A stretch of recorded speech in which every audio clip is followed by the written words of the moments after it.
Lion of Judah Society.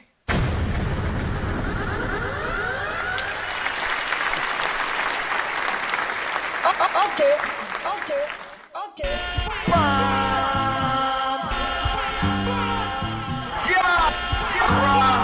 Lion of Judah Society.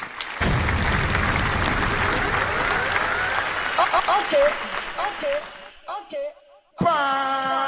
First words, Hebrew Torah, first words. Shalom, Habarim, Shalom. Hebrew Torah, first words, Hebrew Torah, first words. Shalom, Habarim, Shalom. Hebrew Torah, first words for this 49th weekly Torah portion reading and feeding, and I am Rastafari sabbatical studies for this sabbatical strong Ki Tetzei. Hebrew first words, we pick up with Deuteronomy chapter 21 from verse 10. First words, Hebrew Torah, first words. Ki Tetzei la milchama al odeka unatano Yahuwah Eloheka beweTah shabita shiba yo. When thou goest forth to battle against thine enemies, and the Yahweh thy Elohim, Eloheka, deliverest them into thine hands, and thou carriest them away captive. Hebrew Torah, first words for this 49th weekly Torah portion reading and feeding. I manna, angel's bread for this Rastafari sabbatical study, for this sabbatical strong. Ki Tetzei la milchama al hobeka una kano Yahuwah Eloheka beweTah shabita shibuyo. When thou goest forth, Ki Tetzei, when thou goest forth to battle, Ki Tetzei la milchama. Hebrew Torah first words. Ki Tetzei. Ki Tetzei.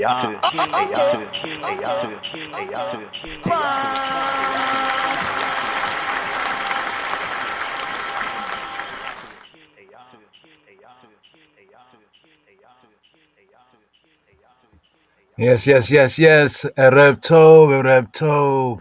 Good evening, Laila Tov. Good night, and a Boker Tov. A good morning. Here on the air and in the Irit. Here we have this 49th sabbatical study. So here we're at 49 over 54. Here we're at the third, I guess say the third of the seven, or three more. This is the third, right? Got three more Shabuot, 3 more weeks before we are in the fall festival season and the high holiday season. Here we're still in the sixth month, trotting toward the 7th month, first day of the 7th month. We have Yom Teruah, the day of trumpets, right? Ring the alarm, the day of trumpets, sounding the shofar, the ram's horn. This is also referred to as Rosh Hashanah, and we're going to have that discussion at Reason. Hail up to Barhana Zion, Zion, war child. Yeah, for that reason, we had some of those questions there. The lunar Sabbath, these kind of questions. When is the Sabbath? Is it about the moon? What about the feast, the festivals? Going to take a Sirach or Ecclesiasticus, right, from the apocryphal books as well. But right here, the shofar. Lift up your voice.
Yes.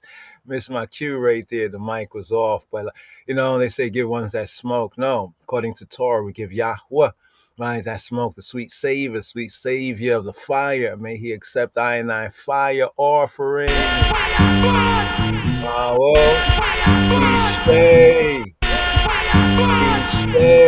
Yahweh may accept I and I fire offering. So right here between the evenings, Bain Arabim Tobin, here between the evening of the Tuesday, we call it Tuesday evening podcast, as we started study about time and how they thought to change times and laws. We recognize at the present point that we are at right here in the podcast, we would call this like Tuesday evening into the night. But actually, we know that the evening here actually belongs to the next day coming forward, the fourth day of the Shabbat, aka the Wednesday. But here, kind of reflecting on the day. Hopefully, you had a good third day of the Shabbat, aka Tuesday, and the evening psalm right there is this psalm right here. Psalm 82. Psalm 82. Chant. מזמור פ"ב מזמור לאסף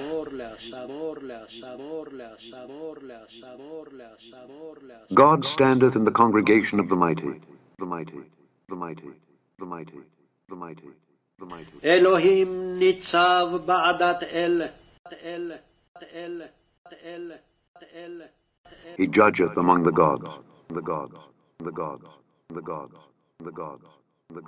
בקרב אלוהים ישפוט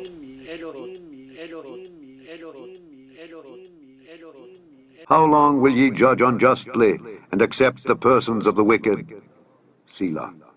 Defend the poor and fatherless. Do justice to the afflicted and needy. Deliver the poor and needy. Rid them out of the hand of the wicked.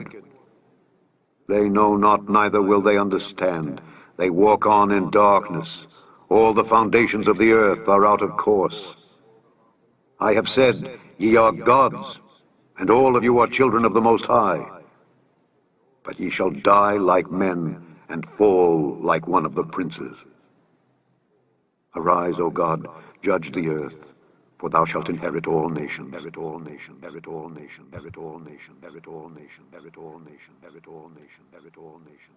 Yes. So here the Hebrew, right? The Hebrew to the English right here. Shema Yisrael. I hear this. Oh.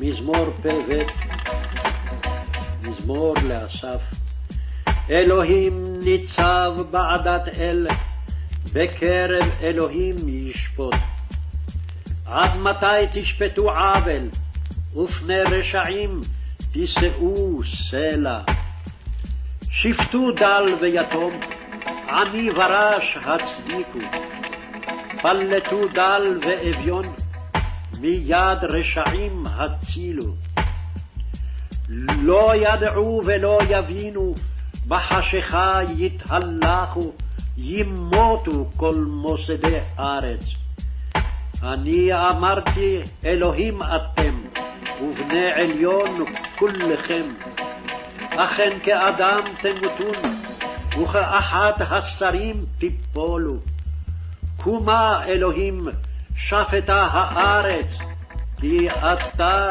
תנחל בכל הגויים.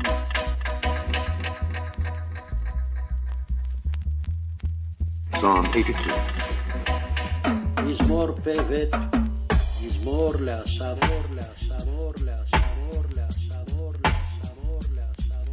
God standeth in the congregation of the mighty. אלוהים ניצב בעדת אל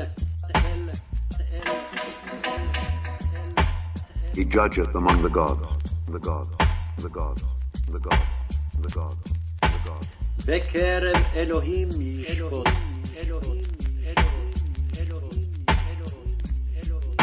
How long will ye judge unjustly and accept the persons of the wicked? Selah. Defend the poor and fatherless. Do justice to the afflicted and needy. Deliver the poor and needy. Rid them out of the hand of the wicked. They know not, neither will they understand. They walk on in darkness. All the foundations of the earth are out of course. I have said, ye are gods, and all of you are children of the Most High. But ye shall die like men, and fall like one of the princes. Arise, O God, judge the earth, for thou shalt inherit all nations, inherit all nations, inherit all nations, inherit all nations, inherit all nations, inherit all nations, inherit all nations, inherit all nations. Okay.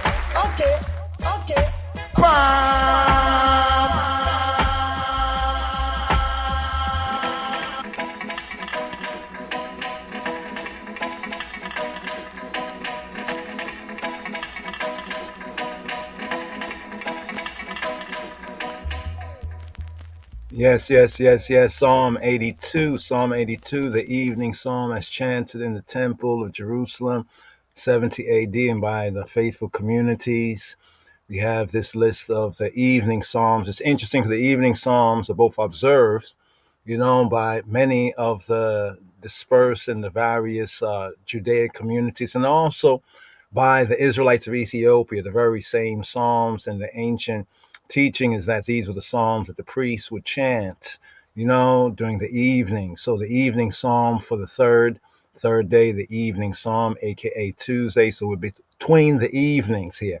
Now, what's interesting here is between the evenings, right? We have Psalm 82, the evening psalm for the third day of the Shabbat that they call Tuesday.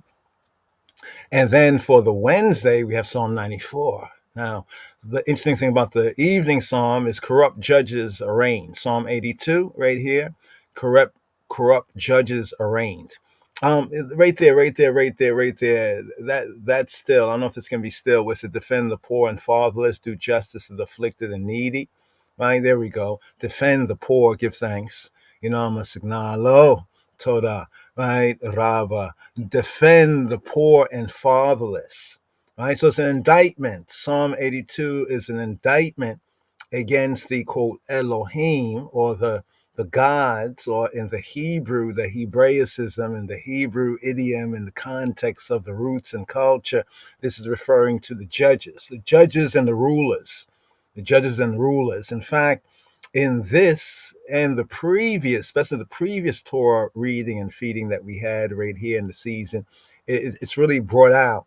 It's really brought out very, very clearly. It's really brought out very clearly and very well, right? We touched on two of those particular areas right there, also in Exodus. So we often go through this, but we see others are picking up, also doing their own study, research, homework, and also, are beginning to really understand that the connection of Elohim. Now, ones might say little God and big God. Well, this is a Gentile, kind of a Gentile-minded sort of a thing.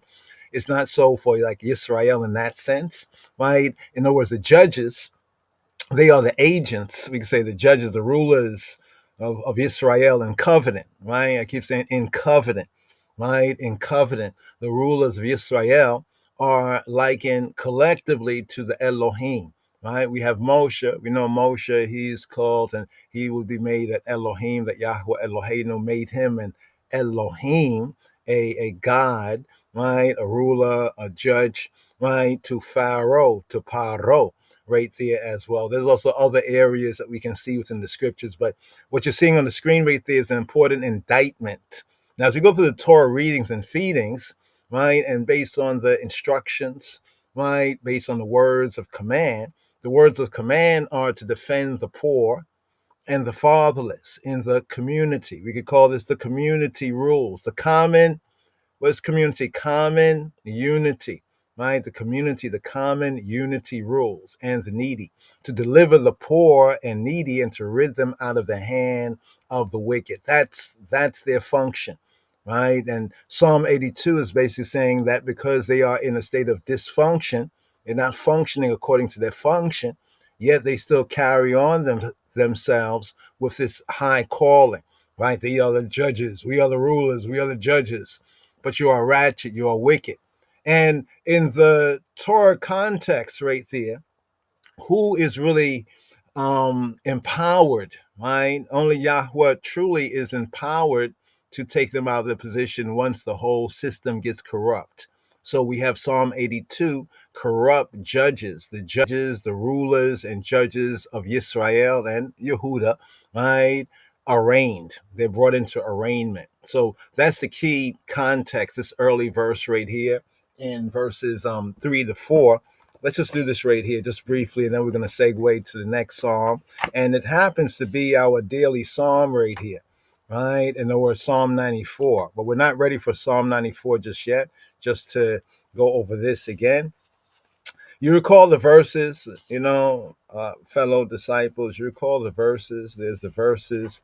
Um, I recall the verses, but not the numbering right now. But where it says that they shall stand before, right, Yahweh, they will stand before Yahweh, the Elohim. And then it says, and before the priests, right, the priests, the judges, and also the priests, the judges, and the officers. That was the previous shofetim. Shofet is a judge, singular shofet, right? And then we have shoftim. We have the judges, right? And also the shotarim, the officers. So from the previous Torah reading and feeding, the 48th sabbatical study for shoftim, right? Shoftim and shotarim. It says, judges and officers shalt thou make for thee, right? For the eyeselves in all of your gates. So we see a very clear pattern of law and order. Why? So that there be justice, right? Tzedek, terdot. That there be justice and peace and shalom, right? And well-being within the community, the common unity. So Psalm 82, Mizmor Pei Bet, right? Corrupt judges arraigned, right? As we mentioned before, the interpretation of the Mizmor, Psalm 82, it depends. A true interpretation of Targum, it depends upon the meaning. What is the meaning that's attached to the word Elohim, right? To the word God from the Hebrew perspective, Elohim. More correctly, Elohim, creator, right? Ruler, almighty power, creator, ruler, judge, almighty power. And therefore, that's with Yahweh and being the agents. How are they the agents?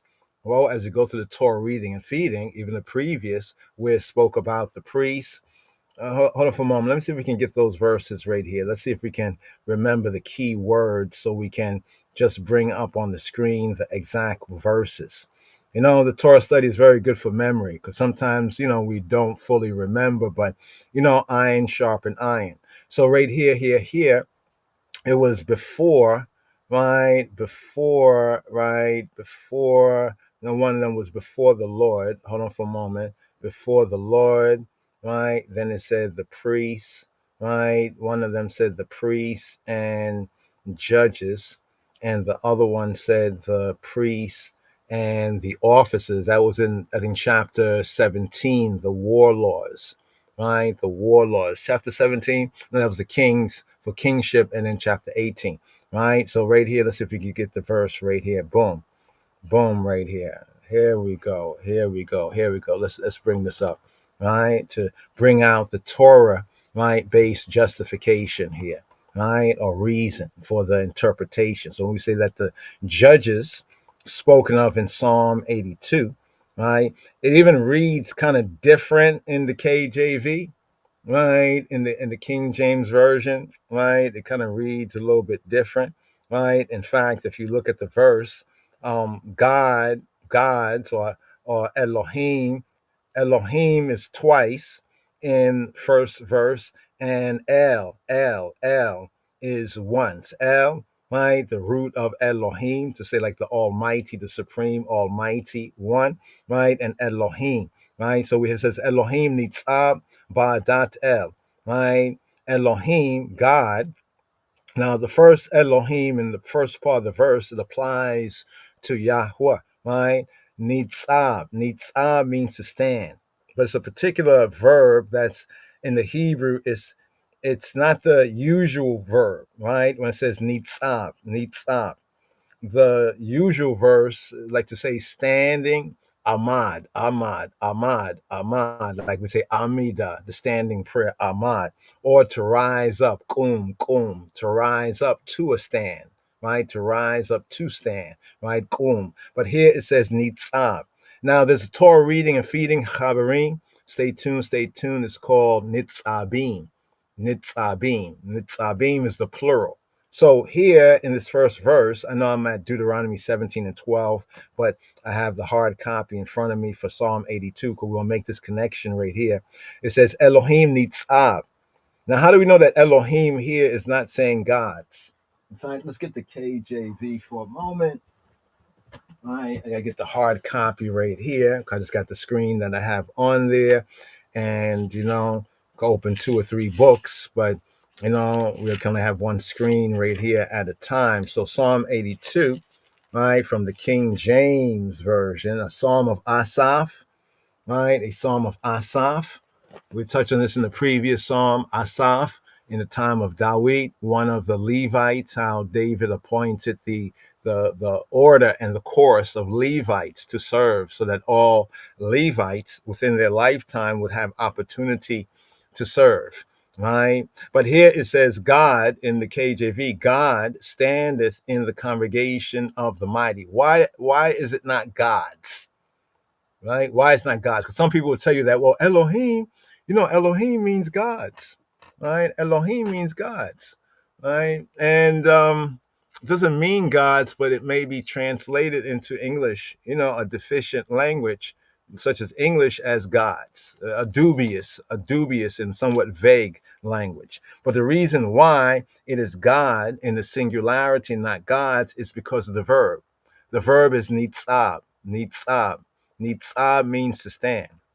In fact, I know I'm all the way over here, but since I'm going into this right here, I always like to, have this so that ones can kind of see it for themselves, right? Like at least basic. Okay, I know stand.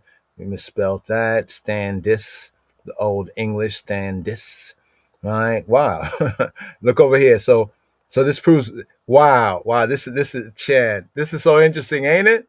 Right, we just looked up the other way, right, to bring out from the previous Torah portion, so we can make the point about how the Elohim, right, the title name, right, it's a title, it's a name, but a name, not a personal name, but like a title. A title is a type of name, right? A name is like a noun, person, place, or thing. Get it, right? But here we have stand, right, and here we have the Ahmad, right? So our first reasonment on this first verse, let's get to the first verse right there. And then so it says stand right here. Stand, God stand. There we go. 82 and 1. A psalm of Asaph, Mizmor. Right? We have a Mizmor le Asaph. It says, God standeth in the congregation of the mighty. Elohim nitzab ba'adat el. He stands in the Ada or Ha'eda, right? The Ada. What's Ada? Ada is congregation, the gathering, right? The Ada. Like when all we come together to gather, like to worship in that sense. Yeah. When the sons come forth, as representatives, right, of their families and the representatives of Kol Yisrael, right? So the Ada. So here it says Elohim, bring it out, Elohim, right? But here's the verb, nitzab, right? And the verse is pointed as nitzab, right? Now, nitzab mean he had stood, right? Nitzab, so nitzab, he had stood, right? Nitzab means he is standing. Nitzab, Elohim nitzab ba'adat el, right? In the Ada, right? Stand, take one stand, right? Right. So notice that the word here, standeth. You see the word standeth? Natsab. Root word, natsab. Let's go over here to this verse. So this is beautiful here. At first I didn't want to go there. I said, oh man, gonna have to back up the screen, the window. But I didn't chatter it just went there, and then I got both of these verses here just by looking up the key, God standeth, right? Here, this is the verse we're going to right here to further make the point. That is to bring out more of this point here from Psalm 82, right? It's clear that so you can see Psalm 82 verses 3-4, defend the poor and fatherless, do justice, afflict the needy, defend the poor and needy, rid them out of the hand of the greedy, out of the wicked, to make it rhyme, but out of the hand of the wicked, right? The wicked greedy. But here, right? The word stand here, let's bring this up right here. The word stand here, right, is amad. So our first point is that the verb that's used in our psalm here, Psalm 82, there we go, right? The verb here is natsab, natsab for stand. You see, it says to take stand, to take one stand, right? But we have to go deeper to get how are both these words simply defined as stand, but they're different, right? So this is the verb, right? Strong's definition brings it out a little bit better here, right, for study and study reference purposes. A primitive root, an Afro-Semitic, African Shemitic, a Shemitic root, right, to station, right, in various applications. Now, how is this different than Ahmad? Ahmad is like kind of literally stand, to endure, to remain, Ahmad, right? Not the usual one, right, that denotes the opposite of sitting. So if you're sitting, right, yashab, yashab, you're sitting, and then you Ahmad, Ahmad, stand. But the word here is nitzab, right? Nitzab conveys the idea, the spirit of this word, nitzab. Here we go, right here, nitzab from natzab. Natzab is the idea of taking up a position. It's like back in the days, there used to be a roots, like a dancehall tune. Hold your position, Aya. Hold your position. Hold your position. Hold your position, Aya. Like the hold, like when somebody, like in the military sense, like you hold your position, right? Or you take your stance, right? Taking up a position, right, for a purpose, for a solemn purpose. Not just stand. Yeah, I just stood. I just stood up. I just stand up. No. It's to take your position for a purpose, a solemn purpose, a particular purpose. It's like when soldiers are standing. It's not just the opposite of sitting, but it's taking a position. As we say, attention, and then say at ease, that sense, right? As so the at ease would be like just the amad, you just stood up, right? But the natsab, right, would be taking your position. Now, in the Torah reading and feeding coming forward for nitzabim, now see the nitzabim, beam, the yod meme, the eem, yod, and the meme, the eem, right there. This brings out the sense, right, of the plural, the dual plural in the Hebrew. So Deuteronomy 29 and 9, but I think in the Torah portion is like 29 and 10, right, because of a verse numbering, but this is the Torah portion coming up, Deuteronomy 29 and 9. So when Yisrael took its stand, do we have this over here? Right? Do we have y'all stand? Yeah, we should have it here. Right? We should have it here. Okay, it's actually him not standing up here. Let's see which verb is used here. Ahmad. So you see, this is part of the same passage here. Ahmad, right? To stand, right? Ahmad. But let's go over here, right? We're going to drop down into the passage right here. See, it's verse 10. So in the Hebrew Masoretic Tanakh, from the manuscripts, it's Deuteronomy 29 and 9, but in the KJV, it's 29 and 10. You see what it says? Y'all stand, right? Atem, nitzabim, atem, standing ones, atem is to say you all, y'all, you all collectively, atem. If it was speaking to one man or all as one man, it'll be ata. Atem is like all of y'all, right? Y'all stand this day. So let's get the word natsab. So we made the point right there that it's natsab, right? Natsab, right? Because here where it reads, y'all stand nitzabim atem, right? This day, all of you before Yahweh Elohim, y'all Elohim, speaking to Israel in this sense of you all, y'all. Elsewhere, Israel is spoken to all as ata, as one man, right? As in the 10 words, for example. Your captains of your tribes, right? So we have the Rosh, Ras, Rosh, Rashekem, Rashekem, your Rases, your heads, the heads of Shibtekem, or some read this as your captains, your tribes, your elders, and your officers. From the Hebrew, we can read it as your captains, your tribes, your elders, your officers. KJV reads it as your captains of your tribe. So from the Hebrew, it's your captains, your Rashekem, right?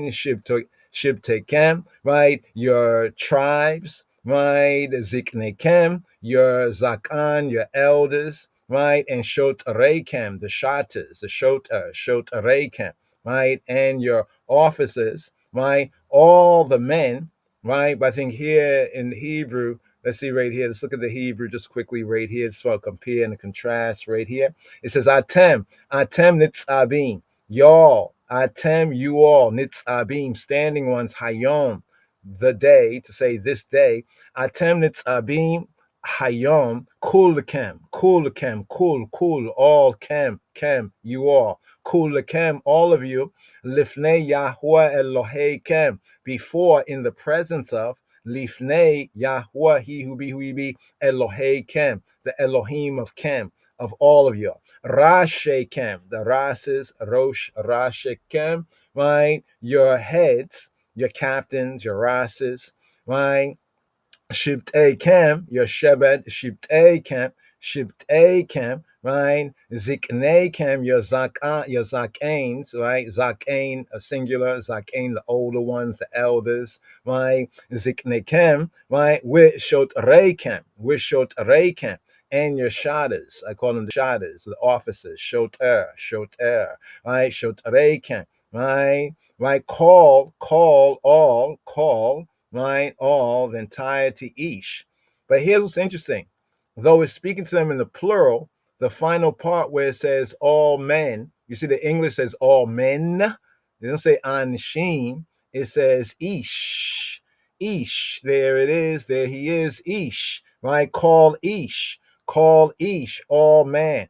Right? All man, Yisrael. Right? All man of Israel. So though here it's speaking to Yisrael, in a you all sense, a y'all sense, a use and y'all sense. At the end of the verse, it says call ish, right? All. So what it's telling us from this one verse here, from the language of the Hebrews, you know what I'm saying, and from the context of what's being said, is y'all, all of us, atem nitzabim, are standing before Yahweh Elohei Kem, Eloheinu, our Elohim. Breaking it down, our Rases, the Rases are captains or chiefs or heads, or Roshe Kem, right? The tribes, right? Shibte Kem, right? The elders, Zikne Kem, right? The officers, Shotre Kem, right? This fourfold structure. You see the fourfold structure, the order, right? The captains, the heads, right? The tribes, right? The elders, right? The officers, right? And then it says all man of Yisrael, like all as one man of Yisrael, right? All as one man. And then it goes on to then say, your little ones, your wives, thy stranger that's in the camp, from the hewer of thy wood to the drawer of thy water, that thou shouldest enter into covenant, into Barit, right, with Yahweh Eloheka. Now notice in verse 12, it goes back to Yahweh is your Elohim, speaking to all of Israel as one man. It began off right here where it says, Lord, your God, Yahweh Elohim, y'all Elohim. Now over here, it says that thou, so the thou there is speaking to all as one man. So it went from the plural sense of you all in the language, right, to the singular sense, call Ish Yisrael, all man. So in the KJV, it says all men. That's false. It's all man, ish, higher man, man of responsibility, man of standing, not Adam. And it says call Adam, regular average man, any man, right? But ish, right?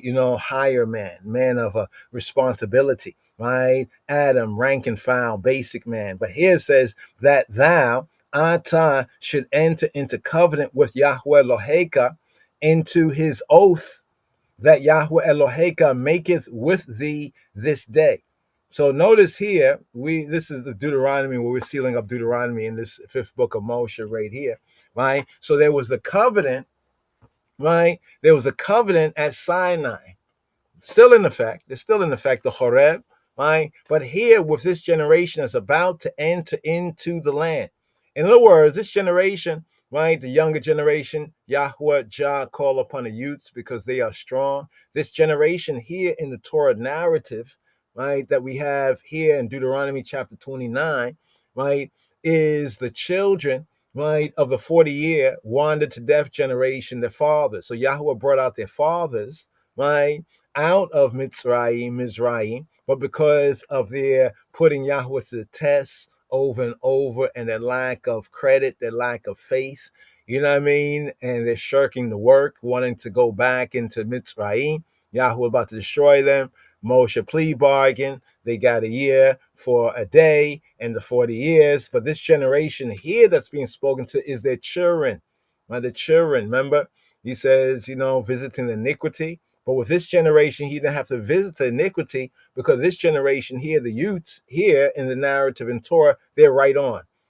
They're ready to go. So at this particular point, because they're ready to go and they've shown and proven, right, so far in the battles, in the obedience, in the prayer, in the keeping the vows, that they already have proven as we come out of Numbers here, the last part of Numbers into Deuteronomy. So the Exodus generation is the one that got the birth of the nation covenant at Sinai. That's what we get at Sinai covenant right there. That's still in effect. But going into the land, right? There has to be terms and conditions on going into the land. See, Yahweh was promising them that, saying, yes, this is what he's come to do. But they were questioning that promise. That's why they wanted to send spies into the land so we can really see. Can we really see what Yahweh is saying if it's really true? Then they got a bad report. They believed the bad report, right? And the rest was a wrap. So when it says here, I heard some people say, oh, well, this is a different covenant.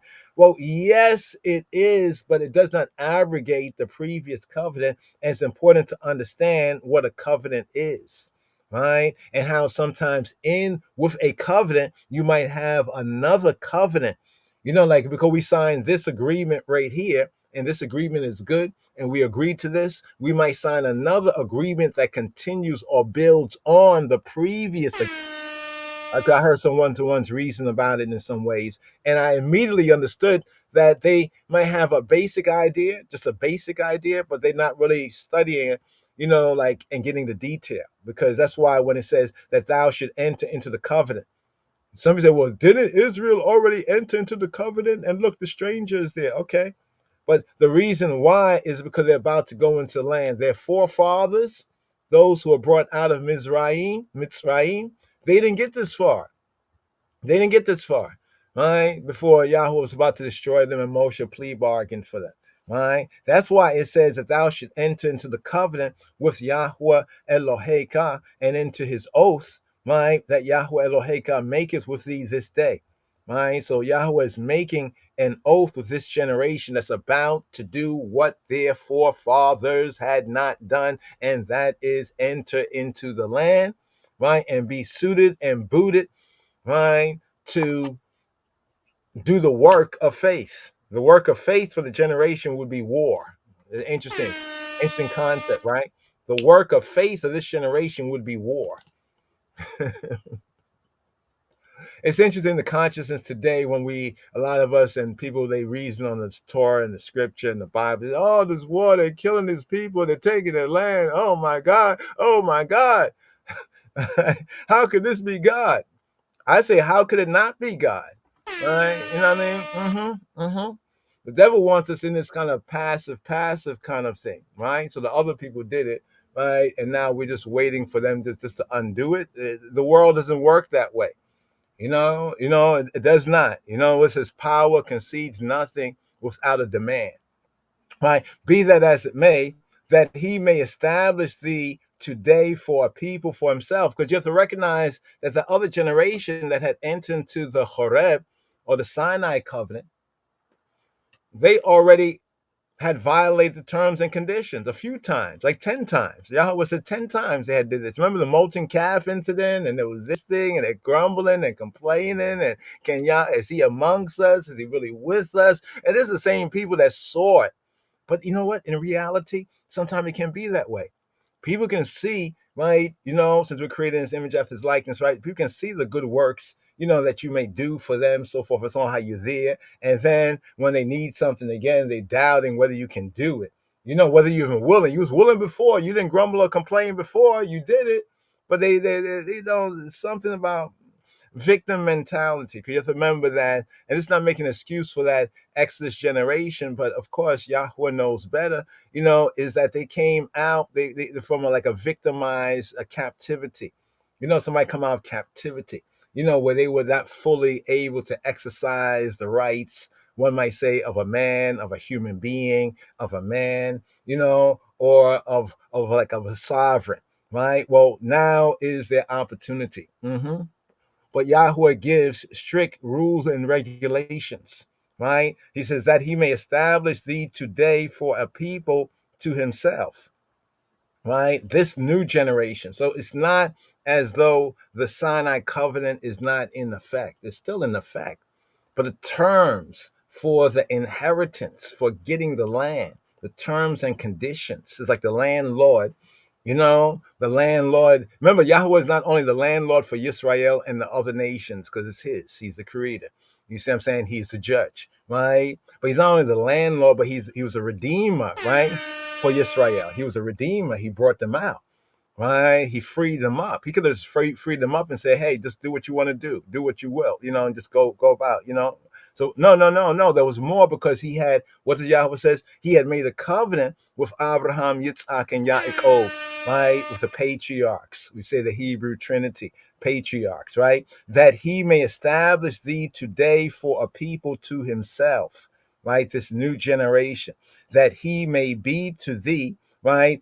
Elohim, right? Creator, ruler, judge, right? As he hath said to thee, and conjunction, what is your function? And as he had sworn, right? Notice the word here for swear here, right? As he had sworn, right? To thy fathers, to who? To Abraham, to Yitzhak, and to Yaakov.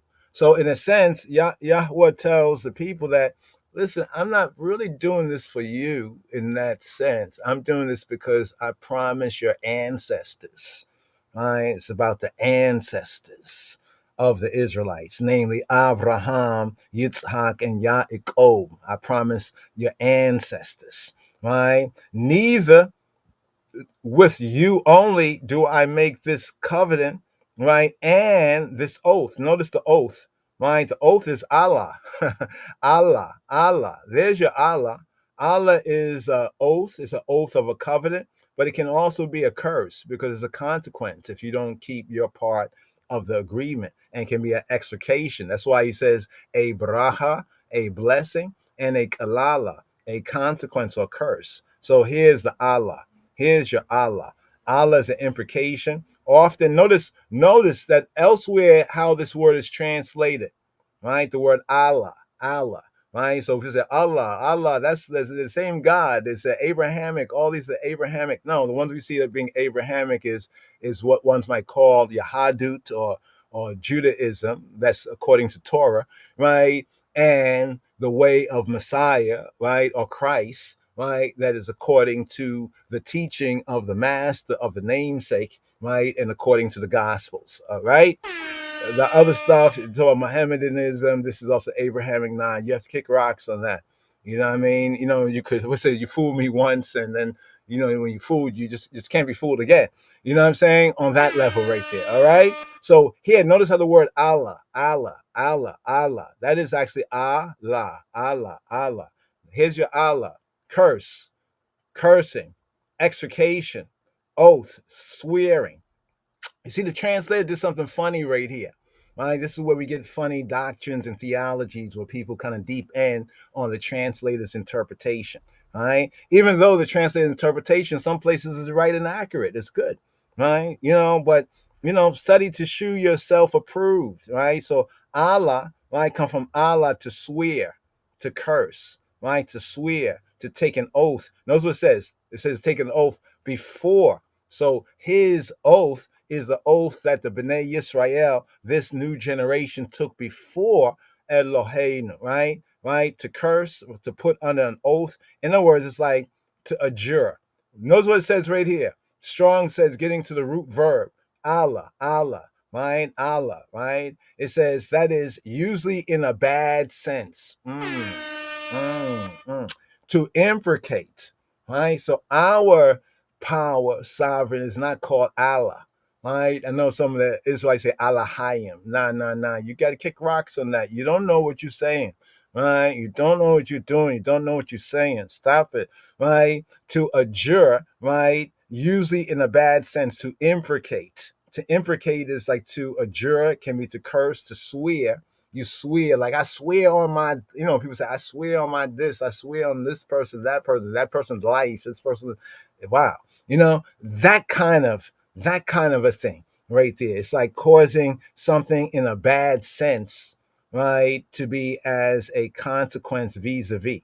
So what this should have really said is, neither with you only do I make this covenant, right, and this curse, and this swearing, like, and if you don't do this, remember we went through the Torah reading, and said that, well, if you don't do this, if you don't kick them out, they're going to be like thorns in your sides and pricks, pricks in your eyes. They're going to like juke out your eyes. Remember what happened to Shimshon, to Samson, right? How he lost his vision. You know what I mean? But with him that standeth, notice the word here now is amad. Amad. Notice how the verb changed for standing, right? For the Israelites, it was nitzab. Why? Because as we have in Psalm 82, verse 1, right, the verb, as we study it, it shows us what the true spirit of it is. It's taking up a position for a solemn purpose. Here in Deuteronomy chapter 29, from verse 10, right, it's of Yisrael. The Beit Yisrael, the Beta Israelites, right, are standing, right, to ratify the covenant. It's almost like, it's like graduation day. Let's call it graduation day. It's like graduation day. Like say, let's take like the police academy or the military in that sense. When you're ready now to get your rank and you're ready now to go into service. You went through the training, right? They went through the training, right? In the wilderness, they wilded out. Their fathers wilded out. The next generation learned from the mistakes of their forefathers. They're wilding out, right? They are more obedient, right? They are showing improving. When we can actually compare their children, what the children accomplished through faith and obedience and putting in that work, and then what the fathers did. It's an interesting contrast, right? That's why it says for a generation and a generation. Right, Moshe was there with the previous generation, the forefathers coming out of Mitzrayim and in Mitzrayim, and then he's here, right, with his new generation, and he's given them his kind of like affidavit, his advice, like a farewell statement, but it's also re-emphasized. That's what's called Deuteronomy, repetition of the law.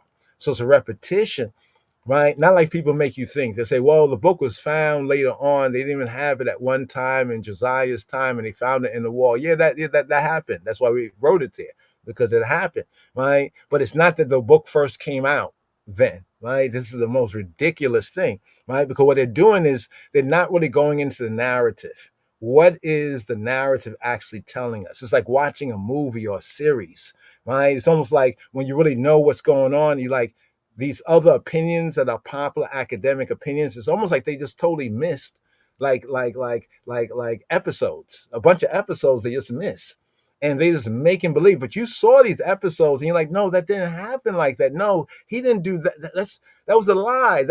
What are you looking at? So here, and looking at this right here, with him that standeth here with us. Notice, with those who are with us, it's the Ahmad standing, right? To the children of Israel, who are us, right? Notice it is the Natsab standing. See, that's the important distinction right there, right? Because it speaks about these, right? And then it says that all of these are like one man called Ish Israel. False translation, all men. It should be all Ish, called Ish, all higher men. These are higher men, right? The men who are captains, there's a higher responsibility to them, right? Right? There's a responsibility to the tribes collectively, right?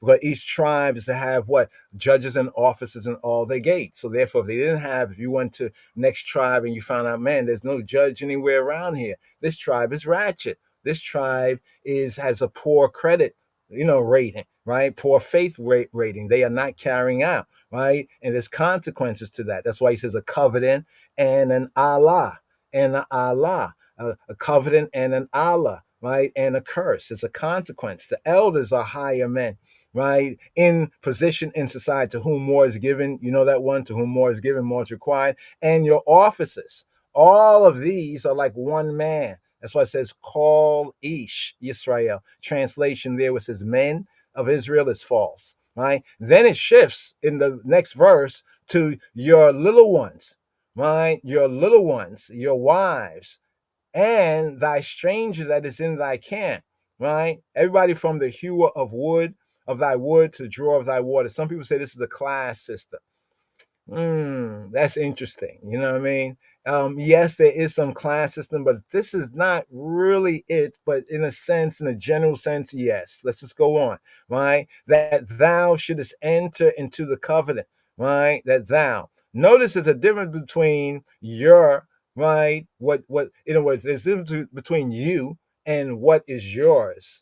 Right? See, you may have responsibility. The house is in your name.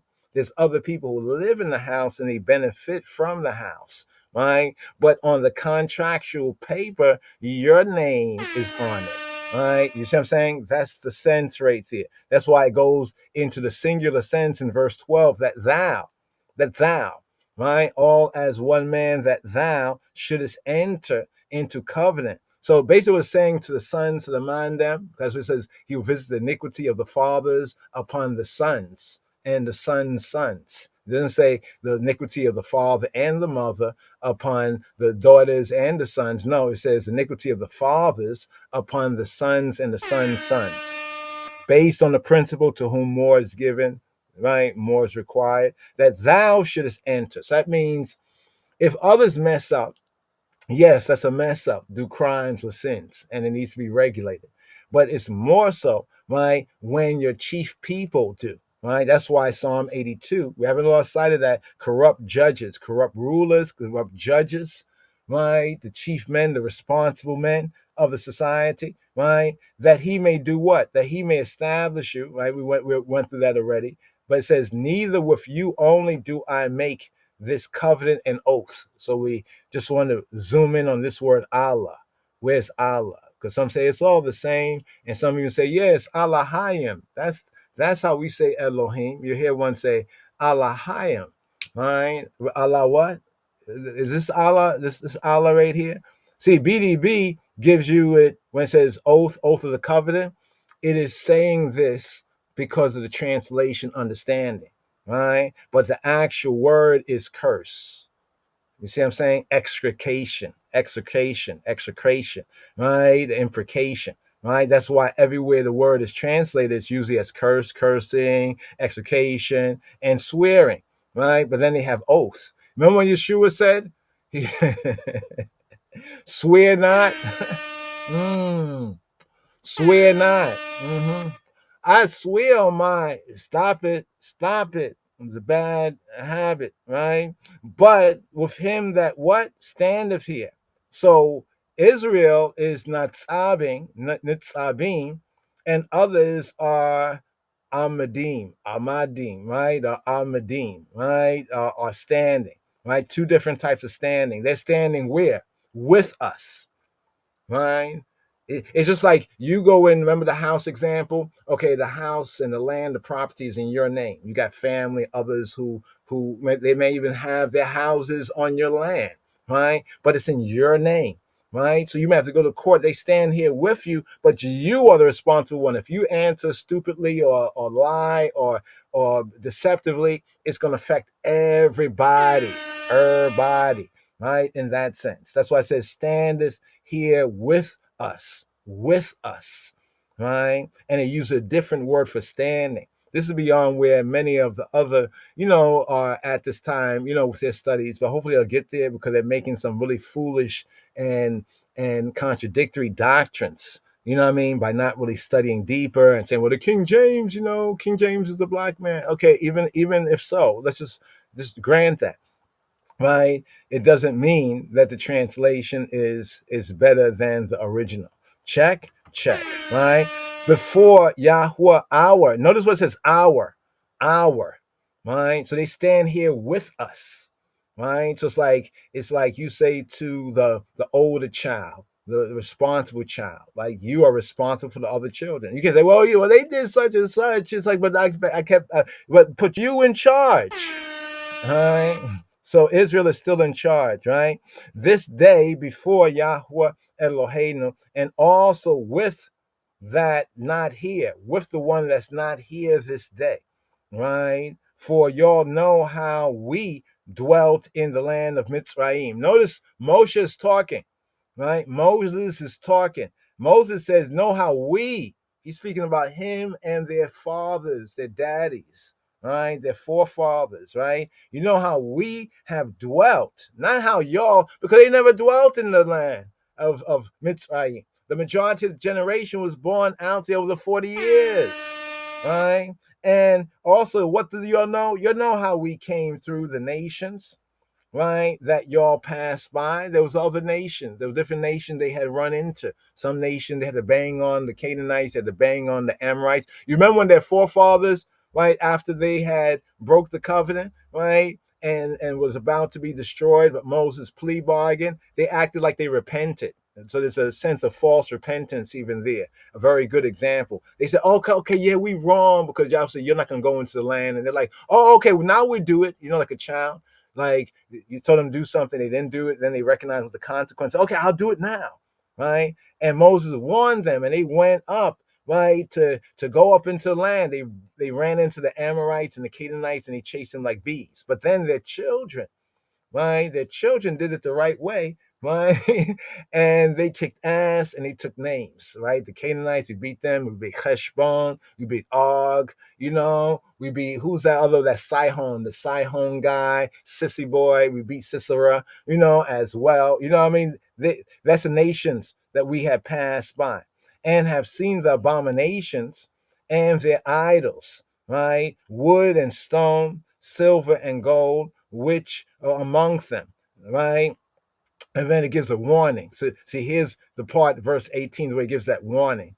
Here's where there's a covenant, right? And here's where there's the Allah. There's the Allah, right? There's the curse, right? Lest there should be among you man or woman or family, right? A family. People say family is all important. Family is very important, right? But not above, Yahweh's word, his way, truth, and life, right? Family or tribe whose heart, whose mind turneth away this day from Yahweh Eloheinu. Right? So saying to those who are called, who are standing at attention, the captains, the heads, what I'm saying, the officers, the elders, right? Because they have to be the ones to regulate, right? Turneth away this day from Yahweh Eloheinu, our Elohim. So even it's making a distinction, right, between our Elohim, right, and the others, even if they are born Israelites with genealogy and pedigree. Wasn't the ones who were about to be destroyed, right, who wanted to go back to Mitzrayim after the evil report about the land, that slandered the land, right? Wasn't they of the pedigree, right? But they wasn't of Eloheinu, of our Elohim. They had already turned aside, right, to go and serve, right, the Elohim, the gods, same word, right? The Elohim of these nations. There's the same word, but a different context, a different spirit. Lest there should be among you a root that beareth gall, right, and wormwood, right? This is bringing this point out right here. And it come to pass when he heareth the words of this what? Allah. Now notice over here, you see how they're doing in the translation? Over there they say his oath, and they say the covenant and the oath, right? But usually there's a different word for oath that's used. That's the Shabbat, right? But here it uses the word Allah, right? And they're Allah, right? That's why it is Elohim and not Allahayim. Check, right? That he bless himself in his heart, So somebody doing the wrong thing and say, big up yourself, bless yourself in your heart, in your own way of thinking, right? Delude yourself, right? Saying, I shall have peace. Shall have what? I shall have shalom, shalom, right? Although I walk in the imagination, right? The imagination, the sharirut, the stubbornness, sharirut, in the sharirut, right? Root out all the sharirut, right? The stubbornness, hardness, the firmness of my mind, to add drunkenness to thirst. Wow. Ain't that something? Right? You would think it was to add drunkenness to thirst. Wow. Imagination, stubbornness, right? The drunken to the thirsty, right? The Hebrew sense is the drunken to the thirsty. So you can see right here, right? You see right here where it says the words of this Allah, the words, not this oath, right? As they translated elsewhere, but the more proper word right here, curse, a consequence, right? Like those kind of bad vows, like I swear upon my such and such, right? May I something happen to me or my children or somebody else. I mean, but for Israel, this is the words of the consequence. This is what will happen to you, right? And Yahweh will not spare him, right? But then the anger of Yahweh and his zealousy shall smoke, right? Shall what? Smoke. We talk about the smoke, right? Shall smoke against that man, and all the curses, and all the what? And all the Allah, right? Let me just go right here for a moment. Let's go here for a moment. Let me look at this word right here where it says it shall smoke against right, and ha Allah. Okay, I thought I was gonna say like in the plural sense Allahayim. I would be like, I gotcha, fully gotcha. But here it has this word ha Allah, right? It's not curses, it's of the curse, right? All collectively as one, and all the curse that are written, right, in this book shall lay up on him, and Yahweh shall blot out his name. It's interesting because we're coming up to Yom HaKippurim.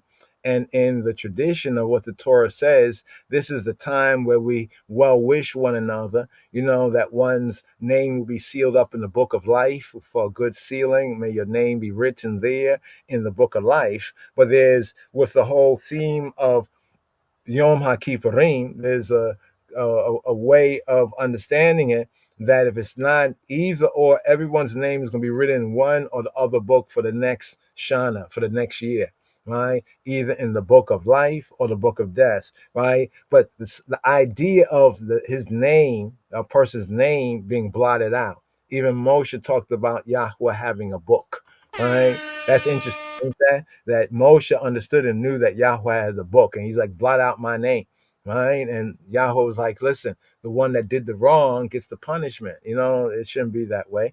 You know what I mean? And Yahweh shall separate him to evil out of all the tribes of Israel, according to all the curse, right? The curses, right, of the Allah, once again, the Allah of the covenant, right, that are written in this book, right, in this book of Torah, right? Now, when you talk about, well, Christ, he has become a curse for us and he has taken that out of the way, all the curses that was written against us. This is what it's talking about, y'all.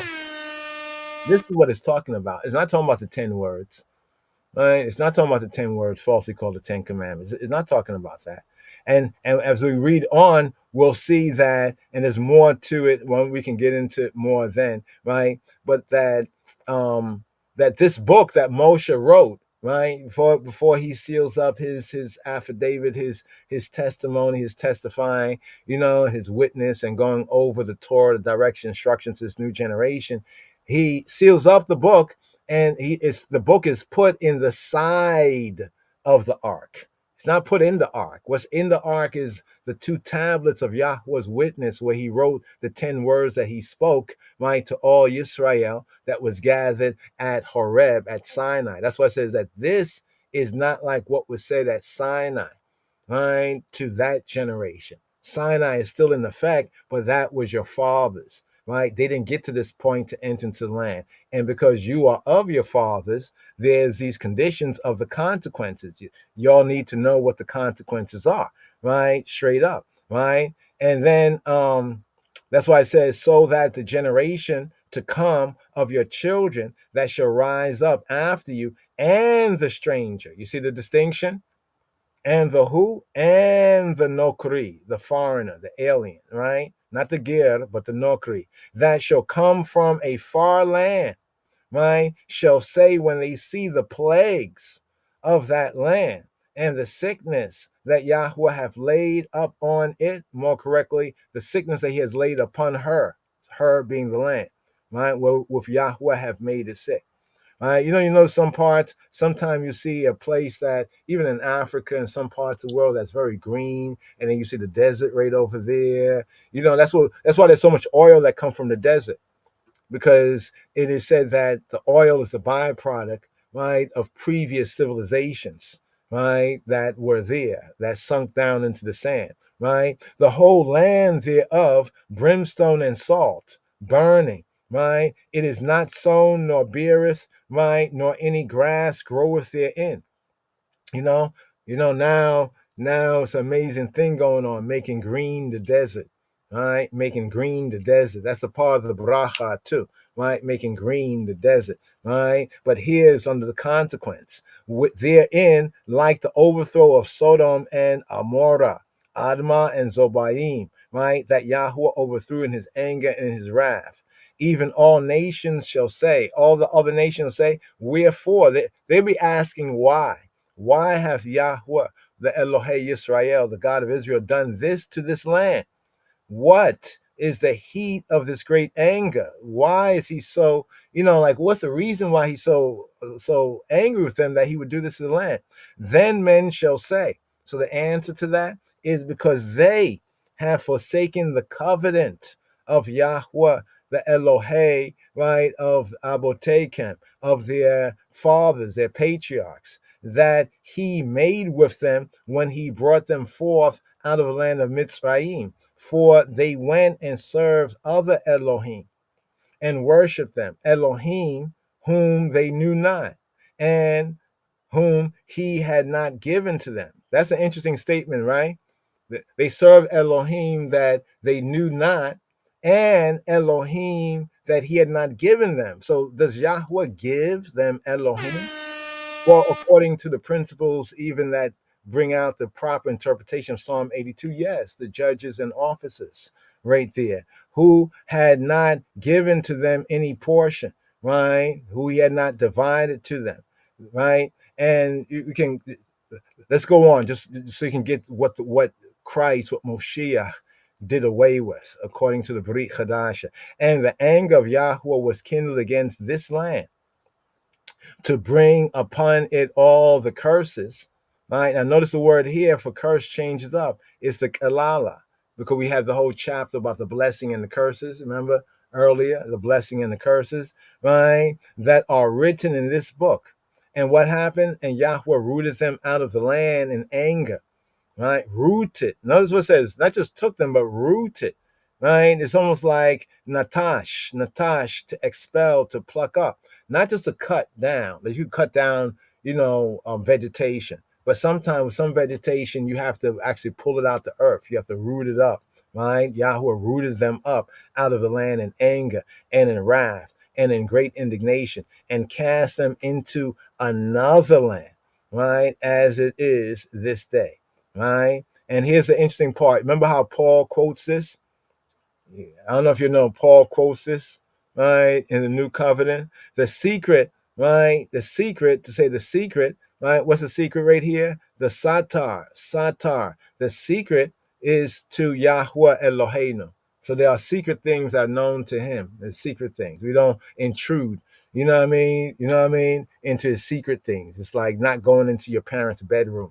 the principle there, right? It's a secret thing, right? But those that are revealed to us, those that are what? Revealed to us and to our children and to our sons, our children, right? Forever, that, right, we may do all the words, right, of this. Notice saying this Torah, this direction instruction. Now, later on, it tells us how Moshe, right, would write them down. So we say, well, who wrote these things? Who wrote these things? Moshe, it says he wrote them down, right, in a book, in a sefer, right, and he put it in the side, right, of the ark, right. So when we go to the new covenant sections, we talk about the curses that were against us, how he took away those things that were written, right. This, through a diligent study, we can see exactly what we're speaking about. Not talking about the 10 words, right? Not speaking about any of that, right? So here, this is just to elaborate on this part here,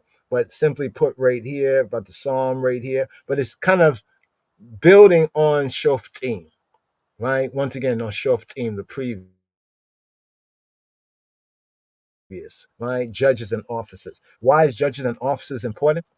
As we mentioned before, back in the days, it used to be that, anyone in the community, when Black people truly had community, we really don't have community by and large. There might be some areas where people are like a community, but by and large, we talk the Black community. No, it's the Black neighborhoods. It's the Black neighborhoods, right? Let's get the word right. By calling community is lying to ourselves. We don't have that community like before, right? And notice, even before, it still reflected more Torah principles. You know what I mean? There was a regard for the elders, right? And even those who were elders knew that they had to carry themselves as elders. Or everyone knew that, no, that's not an elder, that's just an older person. Right? That person's ratchet. You know what I mean? People understood that. You know what I'm saying? And Lord, they didn't harm anybody, they didn't harm them, but they knew that that's not the one. But there were others in the community, right, who, in other words, the whole village kind of community raising the children. Well, that's the same sense that's being brought forward, right, in these directions, instructions. And although it might be a lot of like so-called legal or Torah kind of thing, like, okay, and he's saying that again, but when you can get your mind, I hope and pray that your mind can be able to kind of parse it, right, and really go through it, because then you'll see, even in a little, right, a lot of benefit. So here is a psalm, evening psalm, a psalm of Asaph. So this will remember by Elohim, right? In the verse, it's Elohim Nitzab, not Nitzabim, as we had in Deuteronomy chapter 29, KJV, verse 10. He standeth in the congregation, right, Ba'adat El. Now notice when it says the mighty. You see where the word mighty is? The word mighty is El. They could have translated as God. They could translate as Almighty, but they say mighty. you get that right there, right? Instead of saying Almighty, right? So it should read that Elohim, singularity, right? Speaking of Yahweh, Nitzab, standeth, Ba'edat, in the congregation, right? Ba'edat El, in the Edat, the Edah of El. What does this mean? Well, the Hebrew, the Hebraic is El, right? The Afro-Shemitic is El, right? El. And assembly, this congregation is an assembly. It's an assembly that's convened by the all-powerful. Who is the all-powerful here in this part of the verse? It's the mighty. See, because otherwise some people might think, oh, it's talking about the mighty ones or the mighty this, the mighty that, Mighty Mouse or something like that. No, it's talking about El, right? The all-powerful, right? So basically it's saying that Yahweh is standing, right, in his own congregation, right? In his own congregation. This congregation has been convened for a purpose that he has called, like he has called his sons, right, together, right? Because it's a time of judgment. This is almost like a judgment day, right? And the second part says, he judgeth amongst the gods. Bikareb Elohim Yishpot. So what's interesting about this verse here, notice in the first part of the verse, it has God with the capital G. And in the second part of the verse, it has God with a lowercase g. Right? I know people like to do this, like not capital G, but lowercase g. But we don't really have that, right? In the Yehudit and in the Ivrit, we don't really have that there, right? What we have is the spirit, right? The spirit of the word, right? The spirit of the sense. So when it says he, notice what it says he. Who is the he?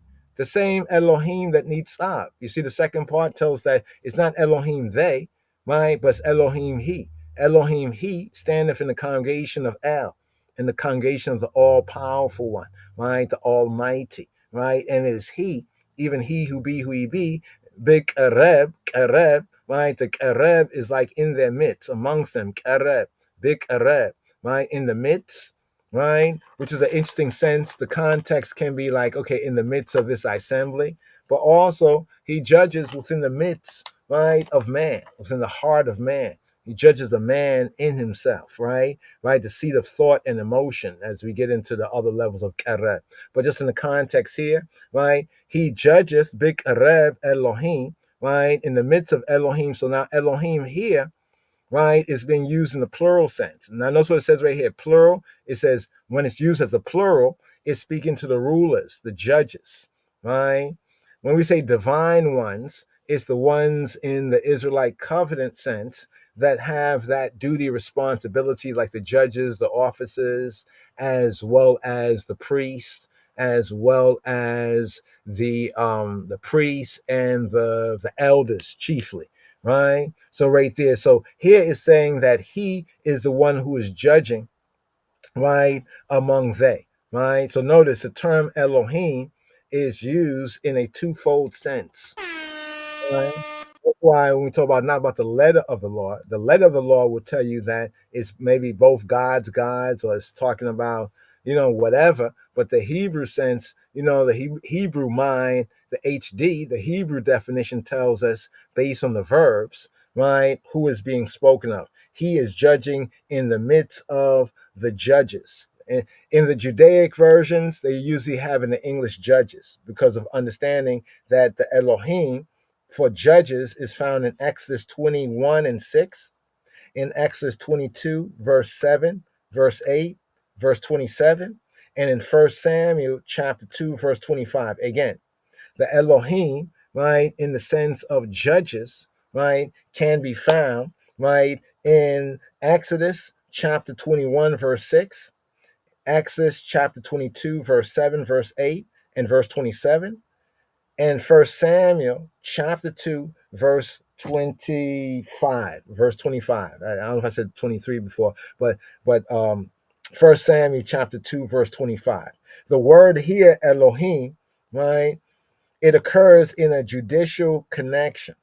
It's based on the principle that the judgment is Elohim's. The judgment is the creator, the ruler, the judge, right? According to Deuteronomy chapter 1, verse 17, right? So chapter 1, verse 17 of Deuteronomy gives the principle that the judgment is Elohim's, right? And therefore, these gods, or more correctly, judges or Elohim that are being judged. It's interesting when you go to Exodus chapter 21 and 6 and 22, and I think 7, 8, and 27, they actually don't translate the word gods like they do here. They actually translate it as judges, just to point that out right there, which is the correct interpretation of that, right, from the true spirit, right, of the Hebrew scriptures, right? But now over here, if you just put that he judges among the judges, boom, you know what I mean? We would have it right here.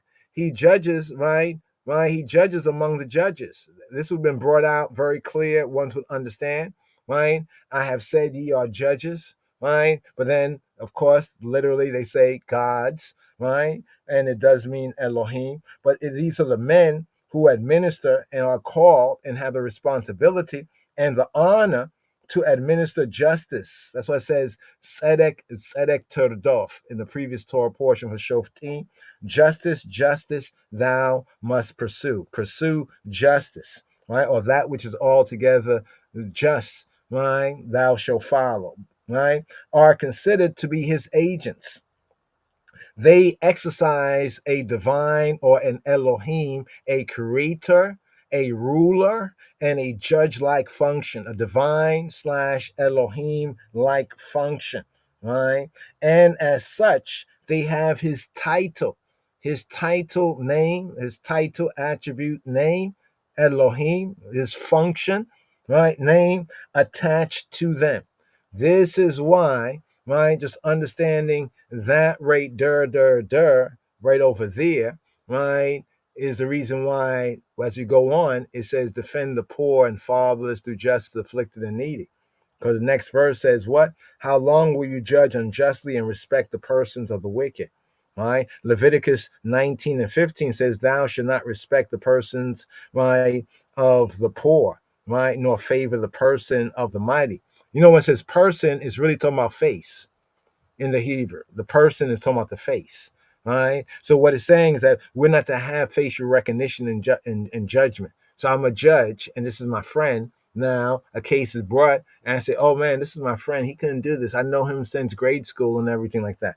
Right? That is just the corruption that Yahweh is condemning, even right here. Right? Elohim's indictment to their partiality. So you're partial to this one because you say, "Oh no, he couldn't have done that. Oh no, that's my friend. That's my relative. That's my brother." You know, whatever the relationship is. So respect of persons, right, is actually saying having facial recognition. Right? Having facial recognition. Let's prove it to you right here. You see what it says, how long will you judge unjustly and accept? Right? Accept nasa. Nasa is to lift up. Nasa. How long will you lift up the panim? Panim, fanim is face. Face person. Right? Face person. How long will you lift up the faces of the who? The Rasha. Rasha, Rishaim. Right? Of the defiant ones, the criminal ones, the criminally guilty ones. Right? It's like we talk about law. They let you got money, they'll let you go, but if you don't, you'll do time for yourself and others. You do other people's time, right? This is what's being asked, and it goes on to say, defend the poor and fatherless. In other words, now they're being reminded about what they're supposed to be doing, right? Judge, right? So the verb in two senses, they indicate the word judge. It indicates, you see the word defend right here? Let me point it out. Defend is shafat. Shafat means to judge. So they put the word defend there, but really it's judge. Judge, right? Judge, in other words, vindicate. Stop condemning the poor. Stop condemning the fatherless, right? But vindicate them, right? See, in judgment, let's scroll down here again. See what it says to judge? Strong's bringing out best here. That is to pronounce sentence. Now, if the judgment is Elohim's according to Deuteronomy 1:17, then what has Elohim said? That's what you pronounce. Oh, but this is my friend. I know him. I know her. They couldn't have done this. And this person here, this poor, dirty rat. That's why James, remember James, the book of James? He said, if one man come into your congregation and he's wearing like trash clothing. That's not how they translate it, but because they said the next guy coming with the gay, pause, apparel, the gay clothing, right? But it was one person come in, they poor, right? You can tell by their clothing. And the other person comes in and they have expensive. Oh, is he wearing a such and such and such? My goodness. Hey friend, come over here. Here's a good seat for you. You wearing the cheap stuff. You sit over there. Right? He says, are you not partial? Are you not impartiality? Right? And worse of all, and you are judge. You are judged. My gosh, right? So when it says to judge, right, the poor and fatherless, pronounce sentence in favor, right? Because obviously they have been against the poor, right? To vindicate, right? To vindicate the poor. Stop punishing the poor. You know what I'm saying? This is the sense that's being brought out when it says defend. So we see judge in two senses here, right? How long will you judge? Look over here. Shafat. So they bring it out in verse 2 as shafat. But over here with defend is actually shafat, to judge the poor and fatherless. You can't judge me. You see how that can have a twofold sense now? You can't judge me. You can't vindicate. Okay, I won't vindicate you. You know what I mean? So you know what I mean? But to defend is to judge, right? Render sentence, pronounce judgment from Yahweh's word, right? That is in their favor. Do justice. Do what? Do justice. Sadak. Do righteousness. Make the righteous choice. To who? To the afflicted, right? The afflicted and needy. You see, they even tell us here, defend is judge. right? Deliver. What? Deliver the poor and needy, rid them out of the hand of the wicked. Now, in order to rid somebody out of somebody's hand, palat means to cause them to escape, cause them to slip away, right? Cause them to slip away, right? Right? The poor and needy out of this bad situation with the rich and greedy, and rid them. Natsal. Natsal means snatch, means to snatch them. Out of the who? Out of the hand, the yad, the hand, the manipulation. The word manipulate, mani. I think in Latin, one of them means hand. Manipulate, right? The manipulation of the ratchet, of the rasha, of those who you should be pronouncing as guilty, right? But this is not what you do, right? Right? That's why it goes on and say, listen, they know not. This is Elohim. So here Asaph is putting the words, right, in being a prophet, and also, we say like a psalmist right here. This is how Elohim sees it, right? They don't know. They don't know. They don't. You think the poor and needy understand these things of Torah, right? Like the Torah scholars and the judges and those whose responsibility is. I mean, you think we know as much as like a lawyer, like somebody who go to law school and went through all this internship and cases and all that, like we know as much as they know, right? Even though we have AI, but no, they know not. Neither will they understand. Okay, let me explain to you, poor person, that over here. No. You the judge? Then do it. Right? Because they know not, neither will they understand. They walk on in darkness. Right? In darkness. Right? All the foundation of the earth are out of course. All the foundations, right? All the Mossad. Here we got the word Mossad. Yeah, the Mossad, the Mossad, the Mossad, Mossad, Mossad, Mossad, Mossad. Mossad belongs to us. I'm talking about the Mossad means foundation. So what? They take a name, they make a intelligence agency out of it. Does this mean the word is the bad word? No. Right? Mossad is foundation. To the Mossad. You got to go down to the Mossad. I'm talking about Hebraically here to the foundation. So here it's telling us here in the 5th verse of the evening psalm, right? This is a little additional to kind of emphasize the importance of the previous Torah portion and what takeaway lessons, right, that we can bring or that we can get from this. Right here it says where we right here. Okay, it says Yemotu call on Mosadei Aretz. Yemotu, they are moved. Call all Mosadei, foundations of Mosadei Aretz, right? The foundations of the land. All the foundations of the Aretz, right, of the land are what? Are Yemotu. They totter, they shake. So that means like when there's no justice in the land, right? That's what was happening to Abraham. When Abraham was traveling around, people always like, oh, why didn't Abraham tell them that this was his wife? And why were these guys going after his wife or even his sister? He told them it was his sister and they just snatched her up. So that shows you there's something wrong with the justice in that place. Really? Really, you're going to justify that and don't see, okay, must be you're of the others. You're not of Abraham. Anyway, be that as it may, right? This is where this all leads to this verse here. And it's like people just jump over those 5 verses. You know what I'm saying? They jump over those 5 verses and they land right here. I have said ye are gods. Yes, we are gods. All of us are gods. You're a goddamn lie. Right? Right? Potential is different than actuation. When you actualize something. Here it says I came, right? Here it says Ani Amarti, right? I have said Elohim Atem. Remember the Atem was there when it says in Deuteronomy 20 was at 29 and 10, right? It says Atem, you all, Nitzabim, one standing. Here he says Ani Amarti, Elohim, gods, judges, Atem. Y'all all have this title on you, this, and thereby this title, you have a responsibility, right? Imagine you go to a doctor, right, and they're all dressed up like a doctor. You go through all these tests and everything like that. And then you say, okay, doctor, what you see? And the person, I'm not the doctor. I'm not a doctor. What the hell? Right? I have said, right, ye are gods. All of you are children. Notice what it says? All of you are children. Right? All of you, it says, U b'nei Elyon, children of the highest, Elyon, kulikim. Right? Then the judgment, but y'all shall die like men and fall like one of the princes. Arise, O Elohim.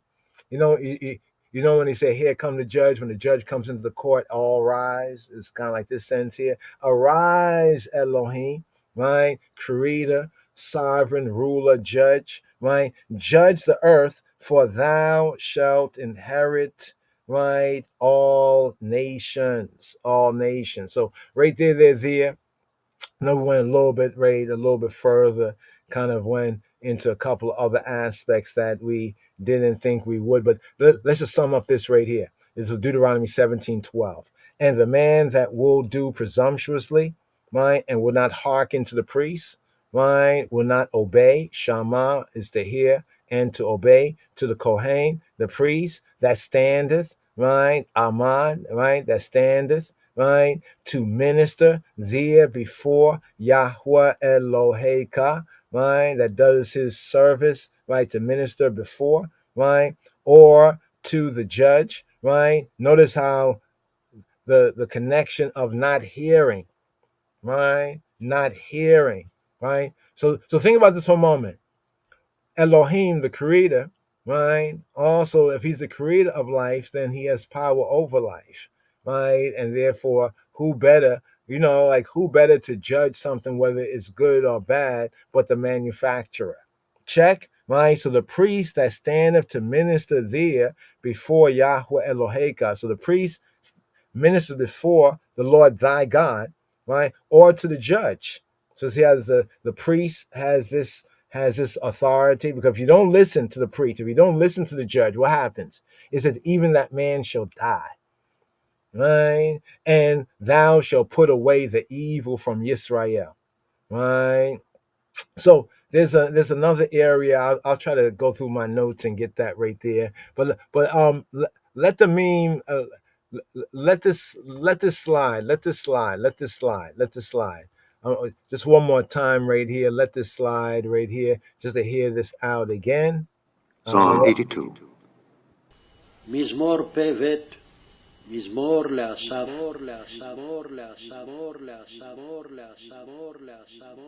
God standeth in the congregation of the mighty, the mighty, the mighty, the mighty, the mighty, the mighty. אלוהים ניצב בעדת אל.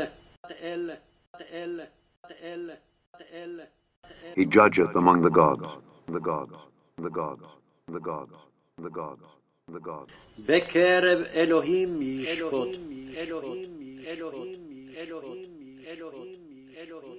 How long will ye judge unjustly and accept the persons of the wicked? Selah.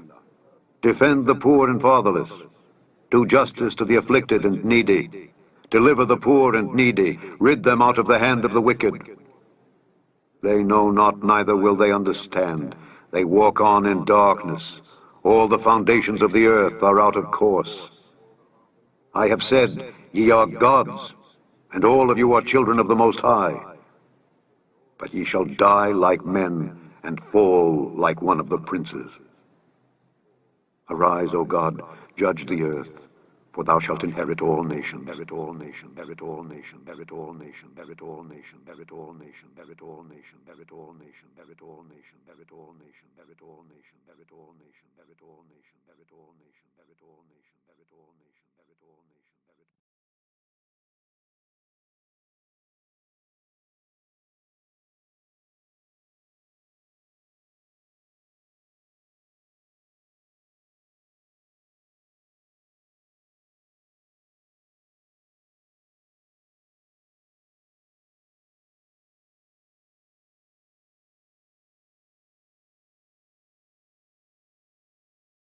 I was talking right here. Okay, cop these verses. Cop these verses. Give thanks. Give thanks. The mic was off right there.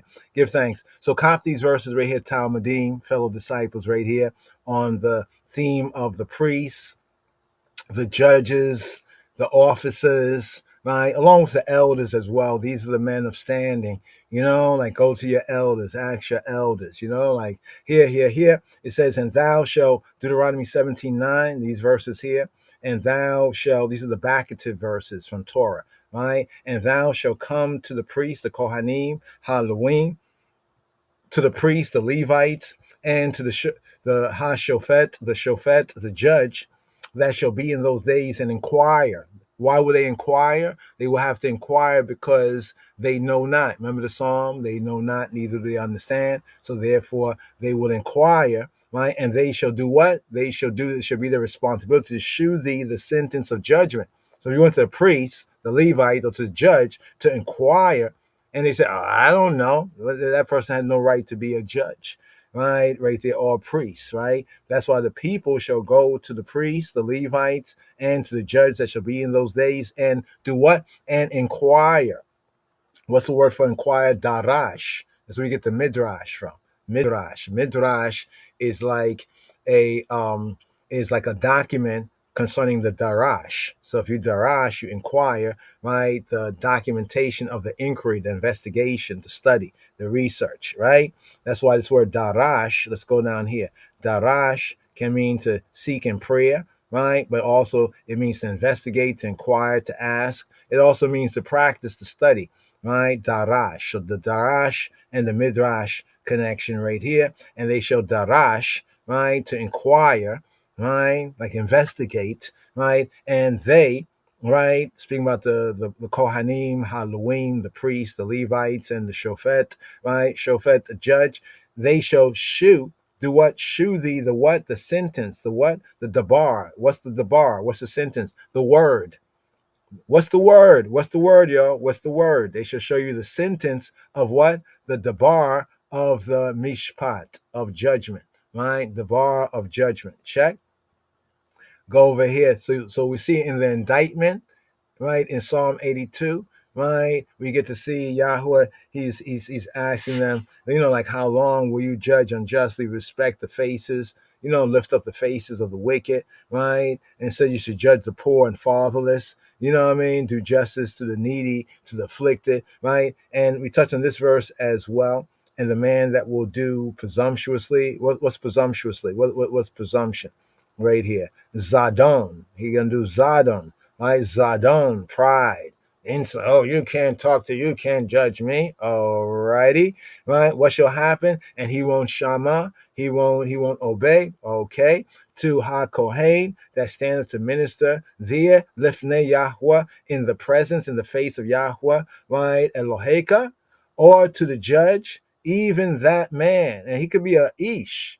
It doesn't say Adam. He could be a man, a higher man, a man of standing, right? And he doesn't want to, right? Well, right? Even that man, it says what? Even that man shall die, right? And thou shalt put, to see why the judgment in the psalm, it says, and he shall fall like what?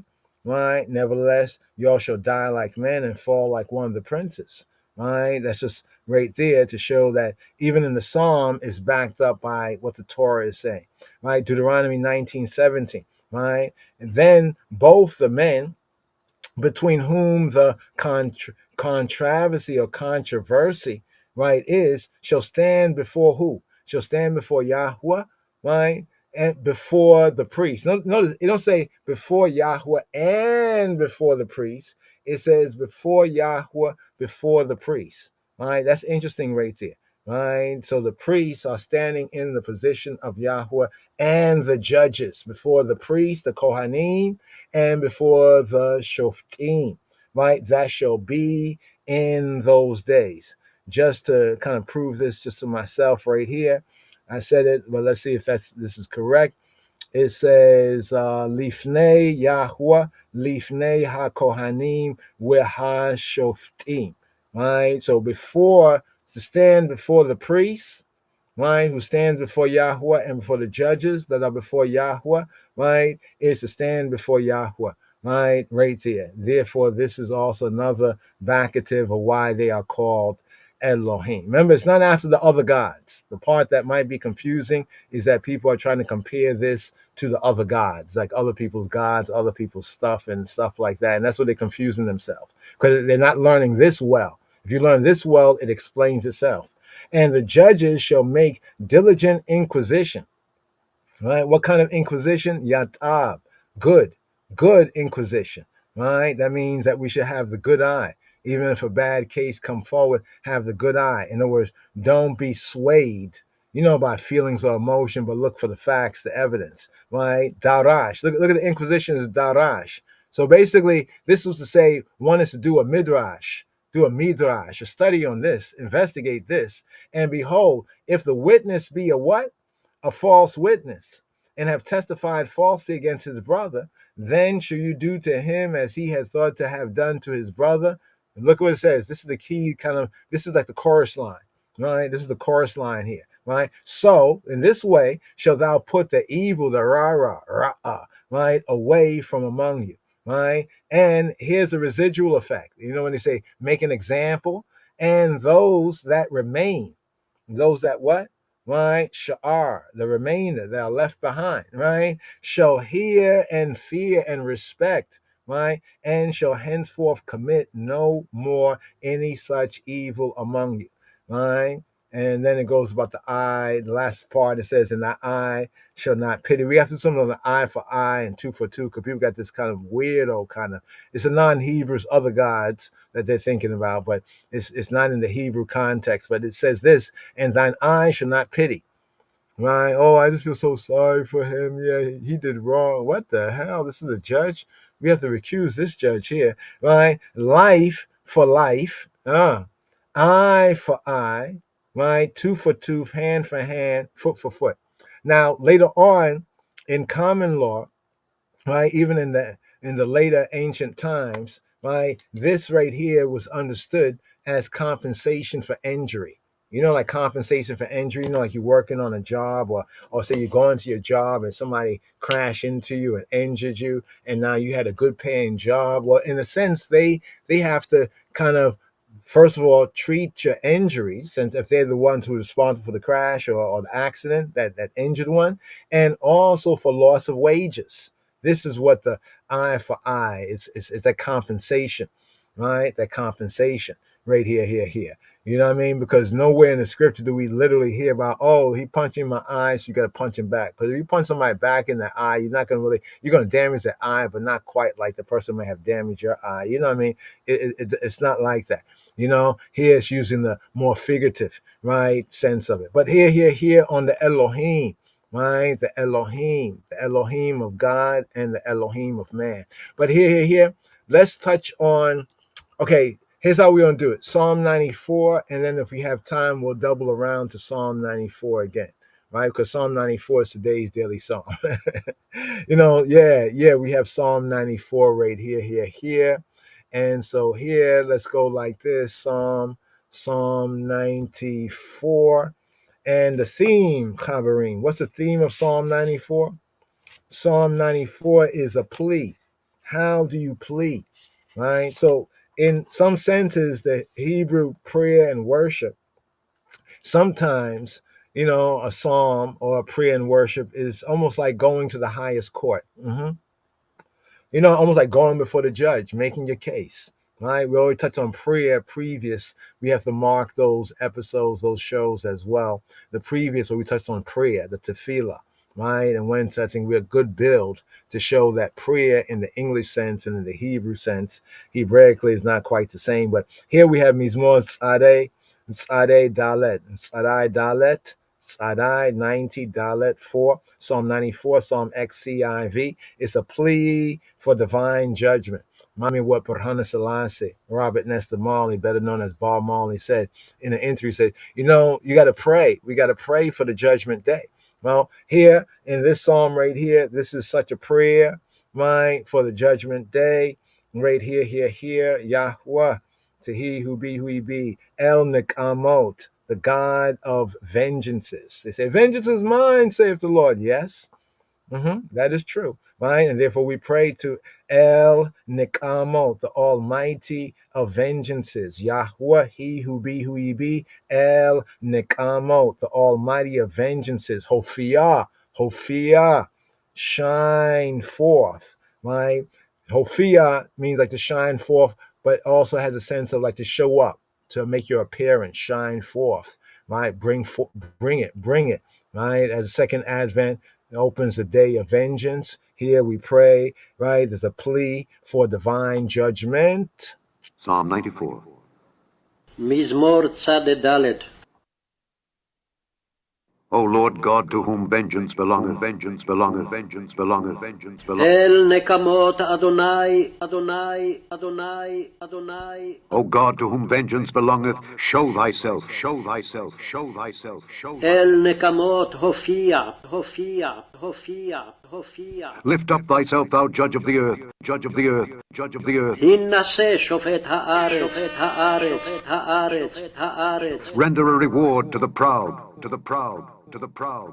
השב גמול על גאים, על גאים, על גאים, על גאים. Lord, how long shall the wicked, shall the wicked, shall the wicked, shall the... עד מתי רשעים אדוני, אדוני, אדוני, אדוני. How long shall the wicked triumph, triumph, triumph, triumph? עד מתי רשעים יעלוזו, יעלוזו, יעלוזו, יעלוזו, יעלוזו. How long shall they utter and speak hard things, hard things, hard things? יביעו ידברו עתק, עתק, עתק, עתק. And all the workers of iniquity boast themselves, boast themselves, boast themselves, boast themselves. יתאמרו כל פועלי האבן, האבן, האבן, האבן, האבן, האבן, האבן, האבן, האבן. They break in pieces thy people, O Lord, and afflict thine heritage. They slay the widow and the stranger, and murder the fatherless. Yet they say, the Lord shall not see, neither shall the God of Jacob regard it. Understand, ye brutish among the people, and ye fools, when will ye be wise? He that planted the ear, shall he not hear? He that formed the eye, shall he not see? He that chastiseth the heathen, shall not he correct? He that teacheth man knowledge, shall not he know? The Lord knoweth the thoughts of man, that they are vanity. Blessed is the man whom thou chastenest, O Lord, and teachest him out of thy law, that thou mayest give him rest from the days of adversity, until the pit be digged for the wicked. For the Lord will not cast off his people, neither will he forsake his inheritance. But judgment shall return unto righteousness, and all the upright in heart shall follow it. Who will rise up for me against the evildoers? Or who will stand up for me against the workers of iniquity? Unless the Lord had been my help, my soul had almost dwelt in silence. When I said, my foot slippeth, thy mercy, O Lord, held me up. In the multitude of my thoughts within me, thy comforts delight my soul.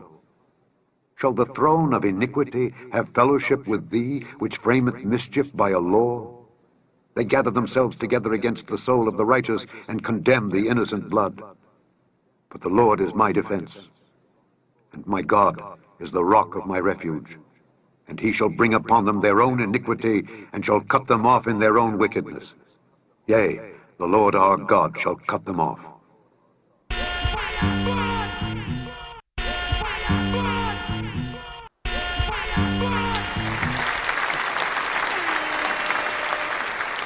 Yes, yes, yes. Couple of quick points. Verse 12, where it says, blessed is the man whom thou instructest. Where it says, O Lord, actually it's Yah, Yah. So it's like blessed, or more correctly, happy.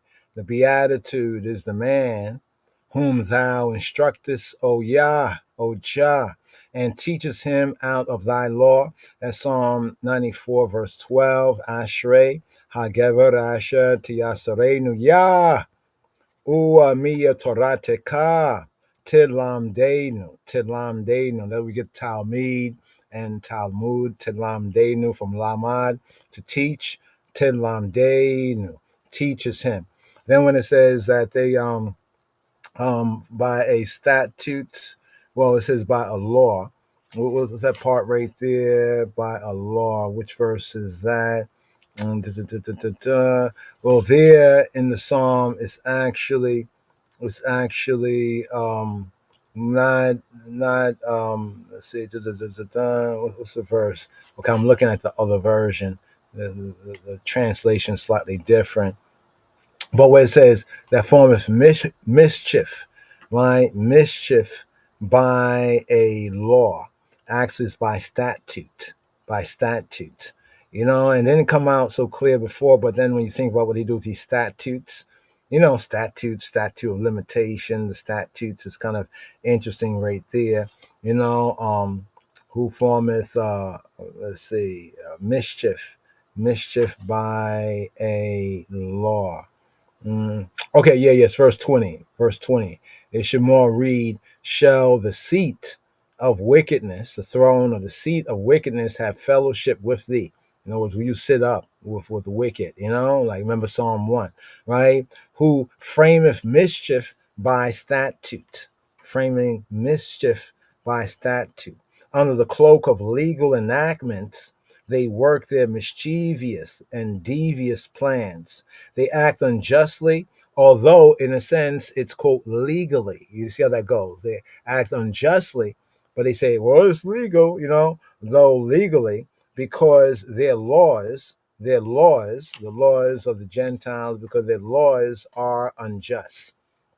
So these statutes, the statutes there is not a form of mischief by a law to say Torah, but a form of mischief by a statute. Just those clarifications, verse 20 and verse 12. Blessed is the man whom thou instructest, O Jah. Happiness, beatitude is the man whom thou instructest, O Yah. Ashrei Hageber, Asher to Yasrenu, Yah, right, and teachest him out of thy law or from thy Torah, Umi Torateka, and from Torateka, the I male Torah, speaking to Yahweh, right, Umi Torateka, Tilamdenu, you Talmud, you disciple him, you teach him. The true Talmud Torah, the true teaching of Torah, and the mischief, right, by a statute, right? These statutes of limitations. Under the cloak of legal enactments, they work their mischievous and devious plans. They act unjustly, unrighteously, although, quote, legally, end quote, because their law is the whore's law, right? The whore's law is and be unjust. Right? So right here to this Torah reading and feeding, we're going to segue from that and get into this right here momentarily right here, just for this third, going into the fourth day of the Shabua right here. And if we have enough time, we return to Psalm 94, although it's the evening psalm, right? It's the evening psalm for the evening song for the next, it's the evening song for the day coming forward, for the fourth day, right here. So what do we have in this Torah reading and feeding right here? So we're going to pick up with the third, Aliyah, third and fourth. Let's kind of show this right here, right? So here we have this Torah reading and feeding, right? Torah reading and feeding, Ki Tetzei, 49th, Ki Tetzei, or Tetzeiah, right? Tetzeiah, Ki Tetzei, right? When you go forth, right? So we pick up with Deuteronomy 21 and 10 to 25 and 19 for the third reading, Deuteronomy 22 and 8 to 23, 7. Fourth reading, Deuteronomy 23, 8 to verse 24. So we're going to deal with these two readings and feedings. Now here we have Rani Akara, oh sing, Rani, speaking to she, Rani, sing out, joyfully, shout out, sing out, Rani Akara, oh barren one. Oh, barren one. This is one of the Shabbats of comfort here, the third, right? Got two more after this for this Shabua here, right? The 7 Shabbats of comfort. So far, we have had 4 of them. And here we're at the third, right? And counting down. Isaiah, Yeshaya, chapter 54, verses 1 to 10. Brit Chadasha reading, Matthew, Gospel according to Matthew, right? Chapter 5, verses 27 to 30, focus verses. And from First Corinthians, focus verses, chapter 5, focus verses 1 to 5. So what do we have here? Some very interesting content here, this Torah portion content. We have the female captives, right? And there's a lot of contradictory and conflicting rhetoric, about this area of scripture, right? Some allege this is grape, you know what I mean? Or violation, on that level. We don't see it like that, but we'll go through it, right? The female captive in Deuteronomy 21 and 10, 21:15, the right of the firstborn, right? 21:18, the rebellious children, or more correctly, a rebellious son, right? Rebellious son, right? 21:22, miscellaneous. They call them miscellaneous Torot, but not on various other matters. And this is what we like to get into. What seems like miscellaneous is very important, for peace and order in community, and safety as well. We'll touch on it. Deuteronomy 22:13, the Torot or laws, instructions concerning sexual relations. Deuteronomy 23 and 1, those who are excluded from the assembly, right? Is it all come as you are? Well, according to the covenant here, there were some exclusions from the assembly. What does this mean, Chabarim?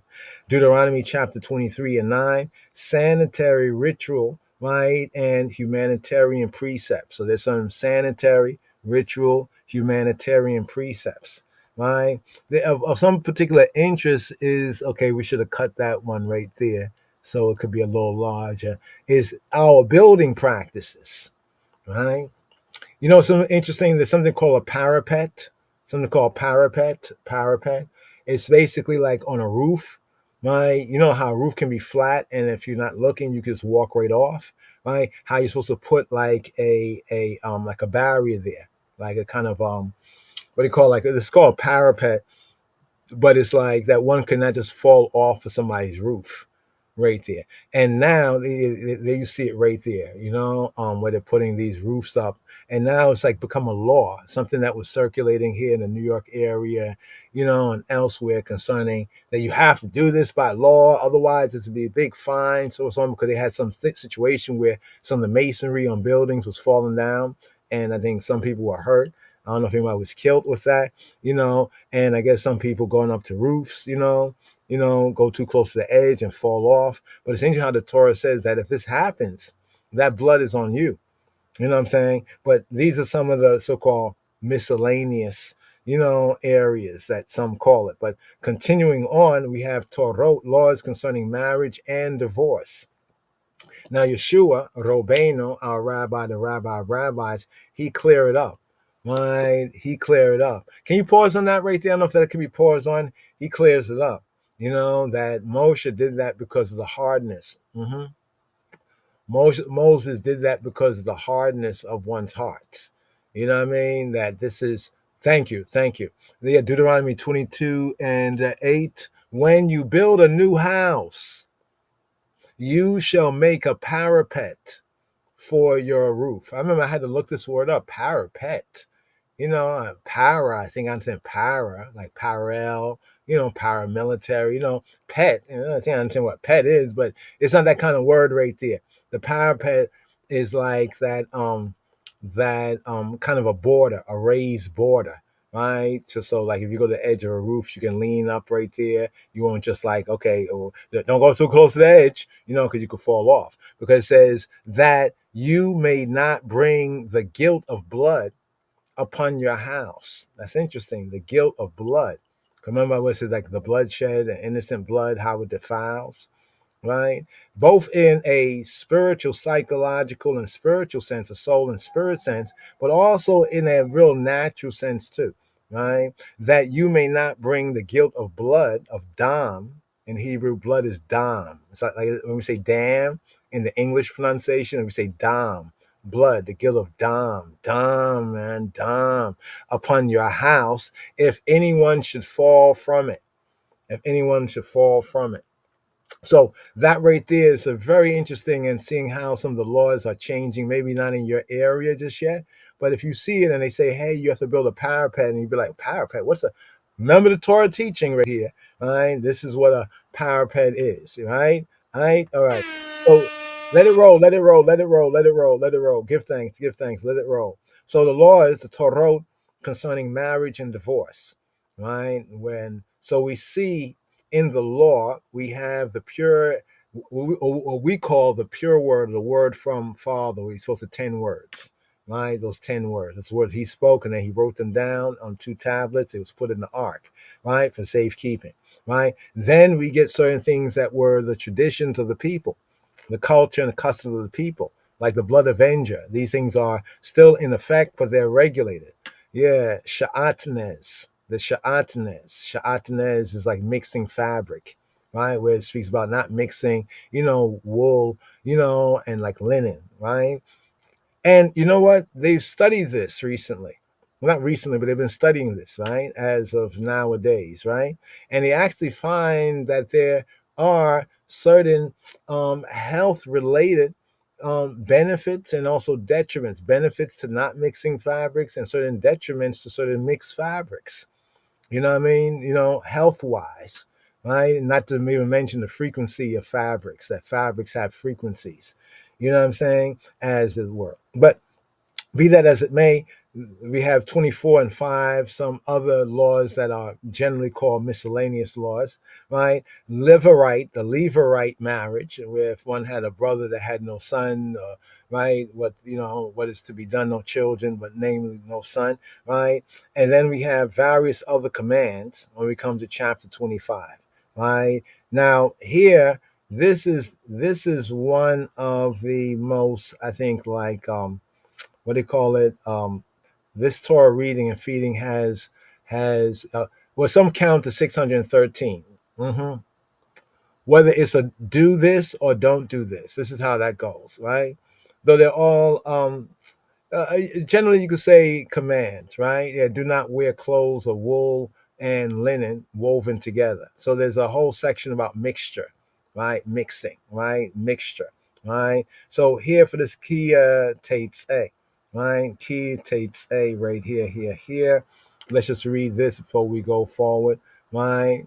The microscopic. So science has actually proven that there is some overarching wisdom to all of this, right? That only man nowadays can kind of scientifically actually say, well, I don't believe in the Bible, I don't believe in the God of Israel, but there's some truth to it when you do mix these things, and nobody else really caught on to this, really, right, until nowadays. So here we have the 49th, right, the 49th weekly Torah portion, Parasha, in the annual line of the tribe of Judah, and I black, we the black Jews, cycle of Torah readings, and it's the 6th in the book of Deuteronomy, what we have right here before us. It constitutes Deuteronomy chapter 21, verses 10 to 25:19.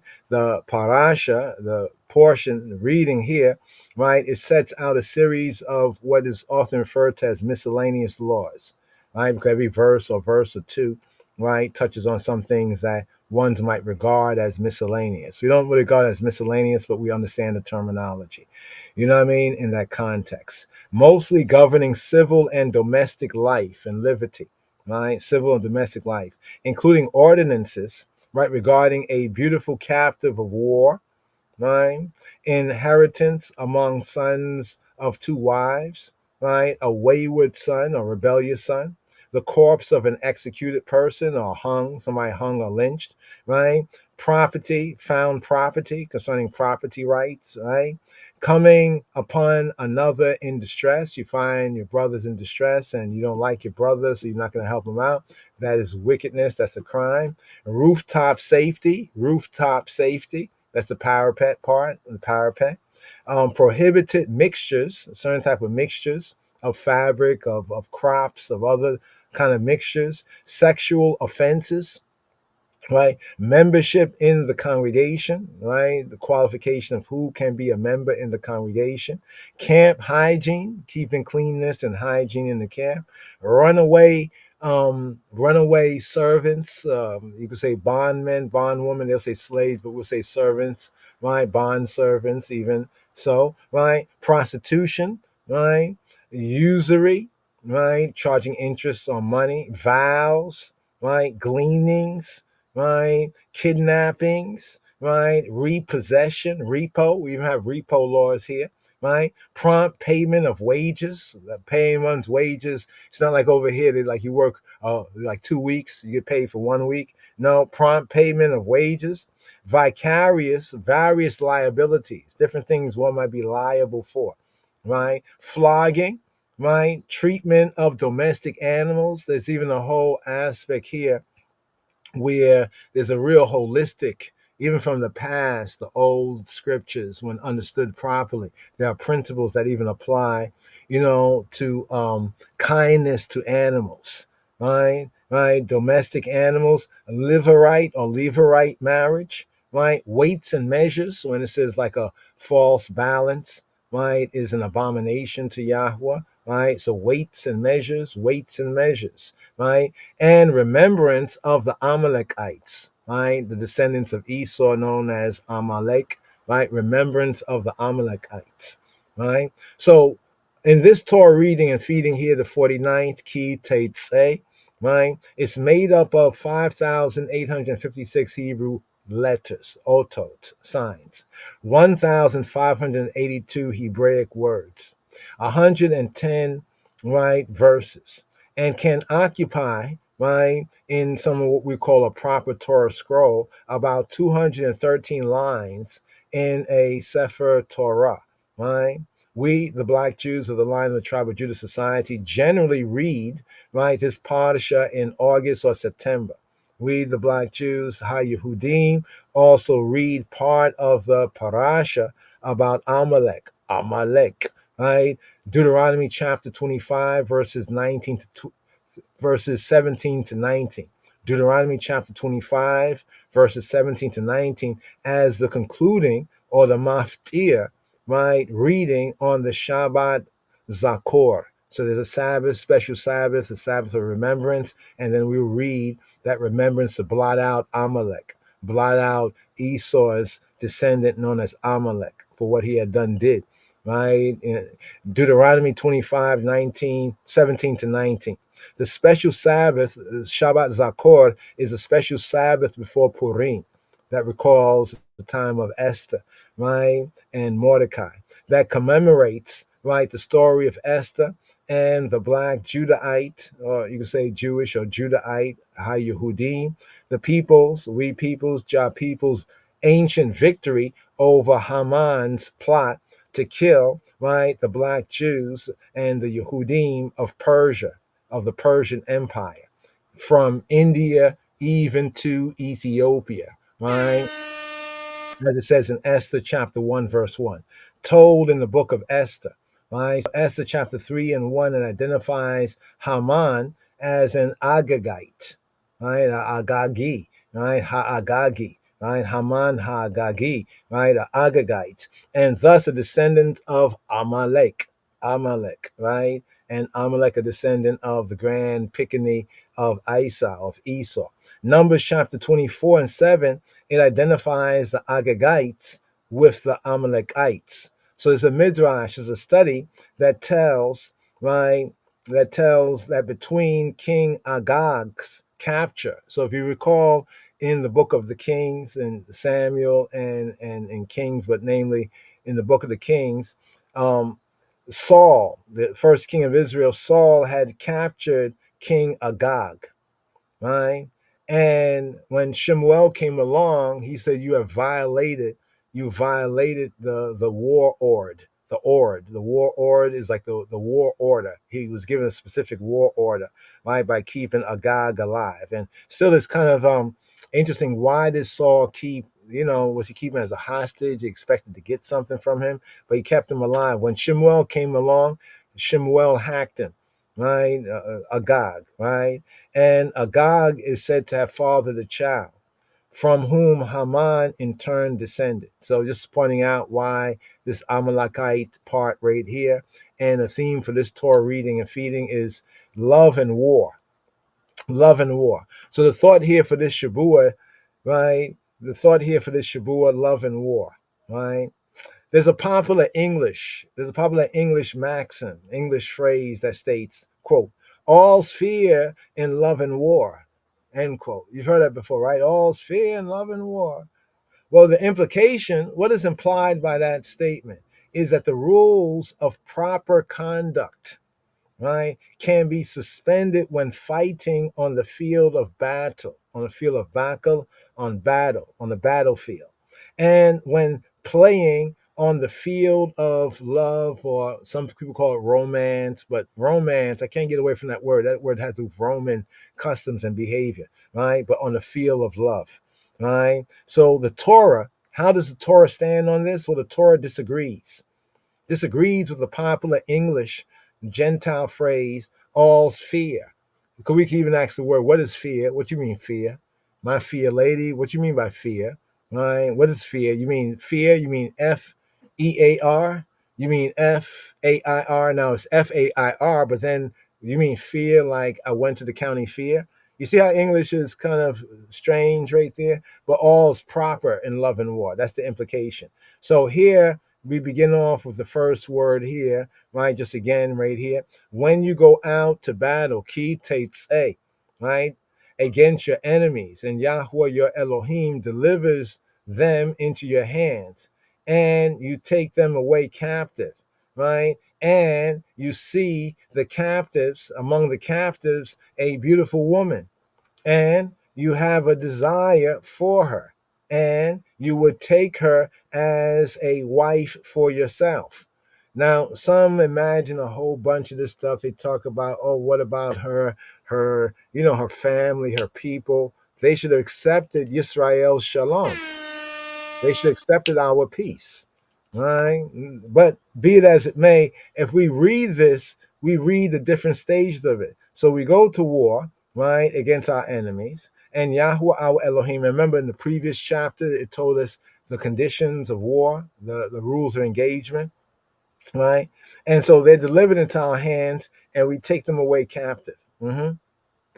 Right? And you see, and so it's not like on the battlefield, we're fighting and you killed her father, or her, whoever the men are, right? Right? And then you see her there, and then you do some wicked stuff, you're great. No, there's nothing like that. Some people imagine, their imagination, my God, right? Oh, really, their devil, right? And see the second part, and you see among the captives. So that means the war is over. You have the captives, right? And you see among the captives, right, a beautiful woman, and you have a desire for her, right? And here's the key part of the instruction in Deuteronomy 21:10-11. And you would take her as a wife for yourself. Not that you would take her because your desire is hot at the moment. In fact, there's such a delay to any fulfillment that it definitely goes outside of this sense of the grape thing, right? But we'll get into a little bit more details on this right here, because there's a lot that can be said, on this, and we've heard a whole lot that has been said. Hopefully we can address some of it. But right here, brothers and sisters and brothers, here, let's get a basic hear of these two Torah readings right here, namely for, let's bring, that's another key topic, Judaism and vegetarianism. It's a very good book, excuse the ism on there. We're not a fan of the ism, but be that as it may. Here we go right here. Here's where we're at right here. The third and the fourth reading. The third and the fourth reading right here. So here, Shema Yisrael. Right, here we go. Right, here we go. Whoa. שמע ישראל, אדוני אלוהינו, אדוני אחד. שמע ישראל, אדוני אלוהינו, אדוני אחד. And here, Shema Yisrael, here, give ear for the Shalishi, Aliyah. Here for the third reading, third up offering, here for this Shabbat, Ki Tetzei, Sabbath, when thou goest forth. Here picking up with the fifth book of Moses, Hebrew book called Deuteronomy chapter 22, here at verse 8, for the Shalishi, for the third Aliyah, third up offering up, third reading. Ki tivneh beweT'ah chadash with asita ma ikeh le gageka with lo tasim damim beweTah ki yipola hanofel mimenu. When thou buildest a new house, ki tivneh Bayit Chadash, then thou shalt make a battlement for the eye roof with asita ma'ikeh legageka, that thou bring not blood upon thine house, willo tasim damim beweTah, if any man fall from there. Kia yipola hanofela mimenu. Here, the law of separation.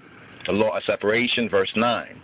Thou shalt not sow thy vineyard with diverse seeds, lest the fruit of thy seed which thou hast sown, and the fruit of thy vineyard, be defiled.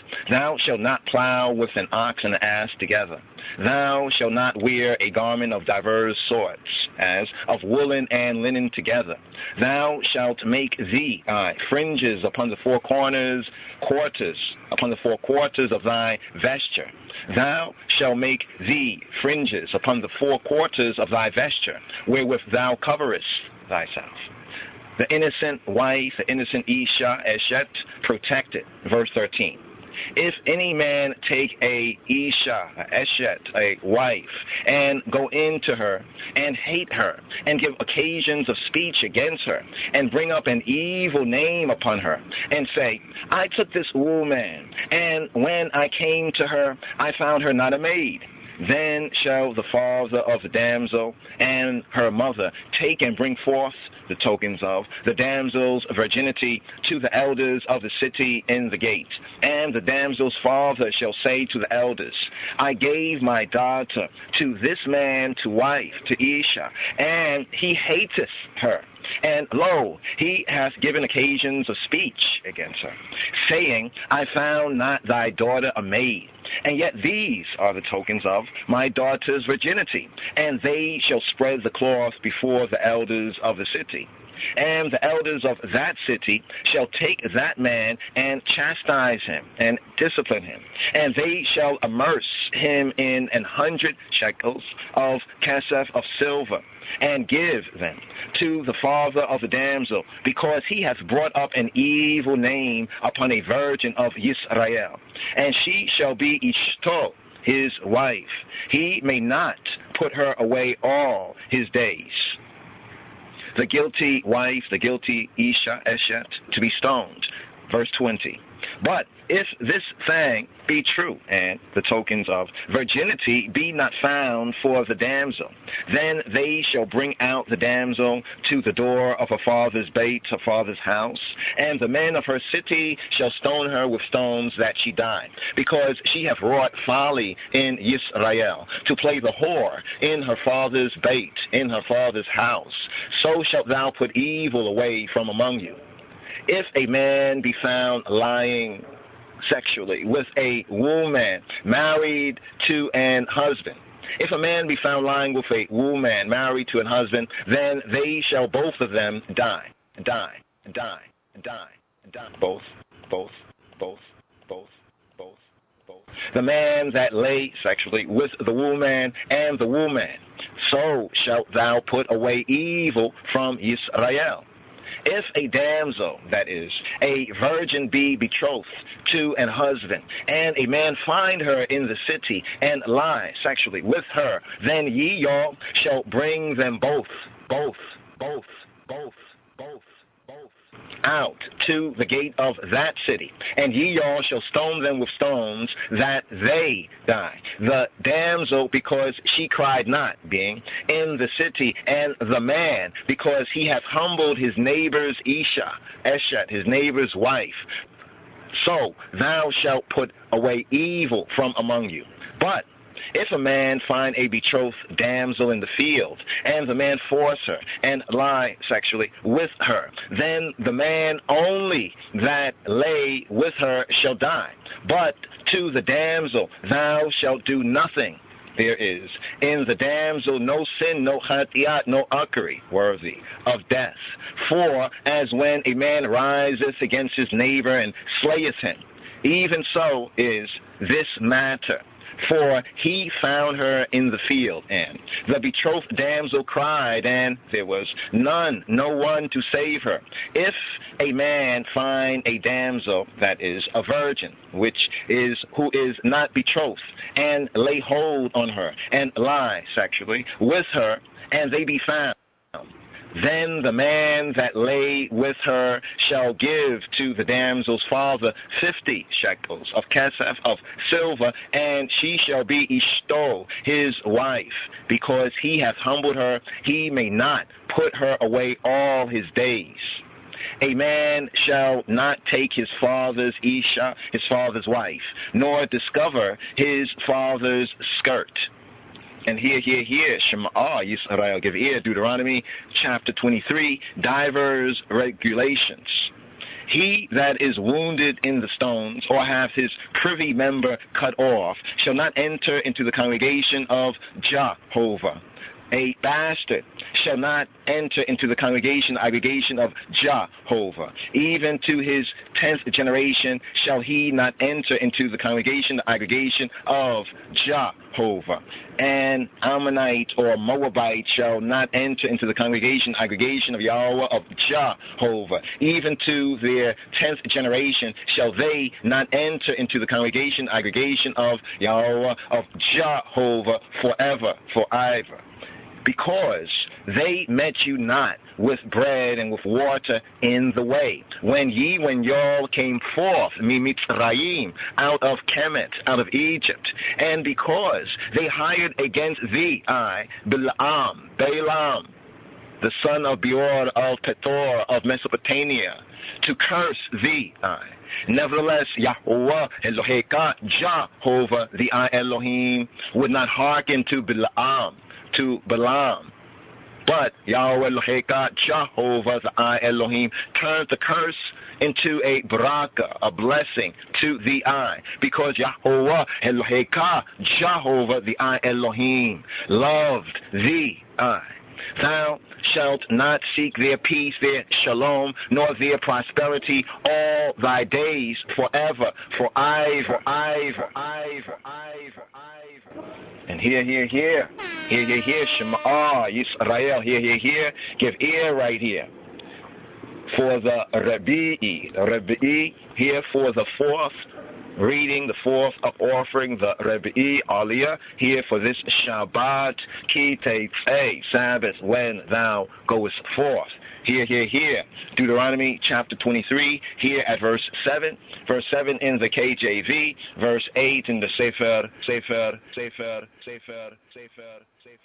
here in the Chumash. Lo tita'e domiya kiya achika hu. Lo tita'e mitzri kiya gera hayita be'arzo. Thou shalt not abhor an Edomite, for he is thy brother. Lo tita'ev edomi ki achika hu. Thou shalt not abhor an Egyptian, a Chemite, because thou wast a stranger in his land. Lo tita'ev mitzri ki ger hayita be'arso. The children that are begotten of them shall enter into the aggregation of Yahweh of Jehovah in their 3rd generation. When the host goeth forth against thine enemies. Then keep thee from every wicked, from every ratchet thing. If there be among you any man that is not clean by reason of uncleanness that chanceth him by night, then shall he go abroad out of the camp. He shall not come within the camp. But it shall be when evening cometh on, he shall wash himself with water, and when the sun is down, he shall come into the camp again. Thou shalt have a place also without the camp, whither, where thou shalt go forth abroad. And thou shalt have a paddle upon thy weapon, and it shall be, when thou wilt ease thyself abroad, thou shalt dig therewith, and shalt turn back and cover that which cometh from thee. Ki Yahuwah Eloheka, for Jehovah the I Elohim walketh in the midst of the I camp, to deliver the I, and to give up thine enemies before thee. Therefore shall thy camp be holy, be set apart, that he see no unclean thing in thee, and turn away from thee.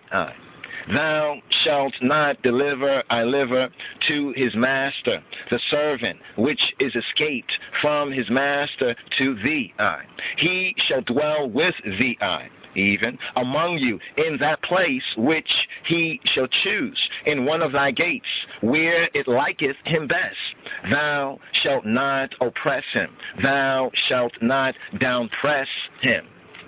There shall be no whore of the daughters of Yisrael, nor sodomite of the sons of Yisrael. Thou shalt not bring the hire of a whore or the price of a dog into the beit, the house of Yahuwah Eloheka, of Jehovah the I Elohim, for any vow. For even both these are abomination la Yahuwah Eloheka, to Jehovah the I Elohim. Thou shalt not lend upon usury, interest, to Achika, thy brother Wendemeh. Usury of money, usury of victuals, usury of anything that is lent upon usury, interest. To a stranger thou mayest lend upon usury, interest, but to Achika, thy brother Wendemeh, thou shalt not lend upon usury, interest, that Yahuwah Eloheka, Jehovah the I Elohim, may bless thee in all that thou settest Yadika, the I hand to in the land, whither where thou goest to possess it, to possess her. When thou shalt vow a vow la Yahuwah Eloheka, to Jehovah the I Elohim, thou shalt not slack to pay it. Ki Yahuwah Eloheka, for Jehovah the I Elohim will surely require it of the I, and it would be chatiat, it would be uckery, lack, sin, forfeiture in the I. But if thou shalt forbear to vow, it shall be no chatiat, it shall be no sin, no lack, no uckery, no forfeiture in the I. That which is gone out of thy lips, thou shalt keep and perform, even a free will offering, according as thou hast vowed la Yahuwah Eloheka, to Jehovah the I Elohim, which thou hast promised with thy mouth, thy mouth, thy mouth, thy mouth, thy mouth, thy mouth, thy mouth, thy mouth, Yes. Interesting. This Torah reading and feeding the various direction instructions. Yeah, I think in this one it's like about 50 something, right? Or 50 to 70 something of the counted do's and don't do's. Some counted at 613 as a whole other reason right there. But it's very interesting, a few of them right here. There was one in particular, didn't want to stop the audible right there. Oh, yeah, it was that one. So basically, Yahweh, right, if one may dare speak this way, he don't want to see no shit. He don't want to see no shit amongst us. All right. Notice something right here, just to bring this out right here. Okay. Here where it says, thou shalt have a place. Okay. It says right here, right, about the camp, how the camp should function. Here it says, thou shalt have a place also without the camp, outside of the Mahana, the camp, whither where thou shalt go forth abroad. And it tells us right here, this also kind of connects. Yeah, let's see right here. Is this it? Okay, no, no, it's on that screen. We'll come back to that. And thou shalt have a paddle upon thy weapon, a paddle, and it shall be when thou will ease thyself abroad, or from the Hebrew, when you sit down. It's kind of interesting because when they got the jump on Shaul, Shaul was easing himself as well. It's a very interesting scene right there, but that's there. But this is here. Thou shalt dig therewith, and thou shalt turn back and cover that which cometh out from thee. So basically saying that, when the camp, is camping, there should be a place outside the camp for all such easing, right, of thyself. And it appears right here that, let's see right here, out the camp, it doesn't specify, right? Yeah, right, yeah, it does specify verse 9. When, here we go, when the host goeth forth again. So the host is Sabah, the army, Sabaoth, the army, go forth against thine enemies, then keep thee from every wicked thing, right?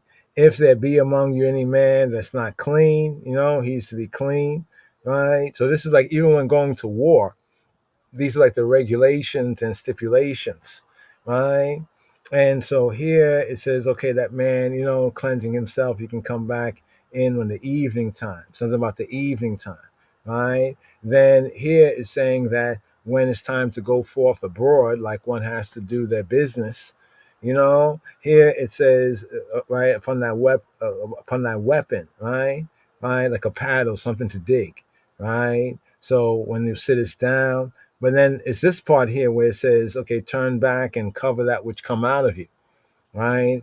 And it may sound like an oversimplification, but what does Yahweh say? What does he say? It says, for Yahweh ki Yahweh Eloheka, right, walketh in the midst of thy camp, right? He walketh in the midst of thy camp.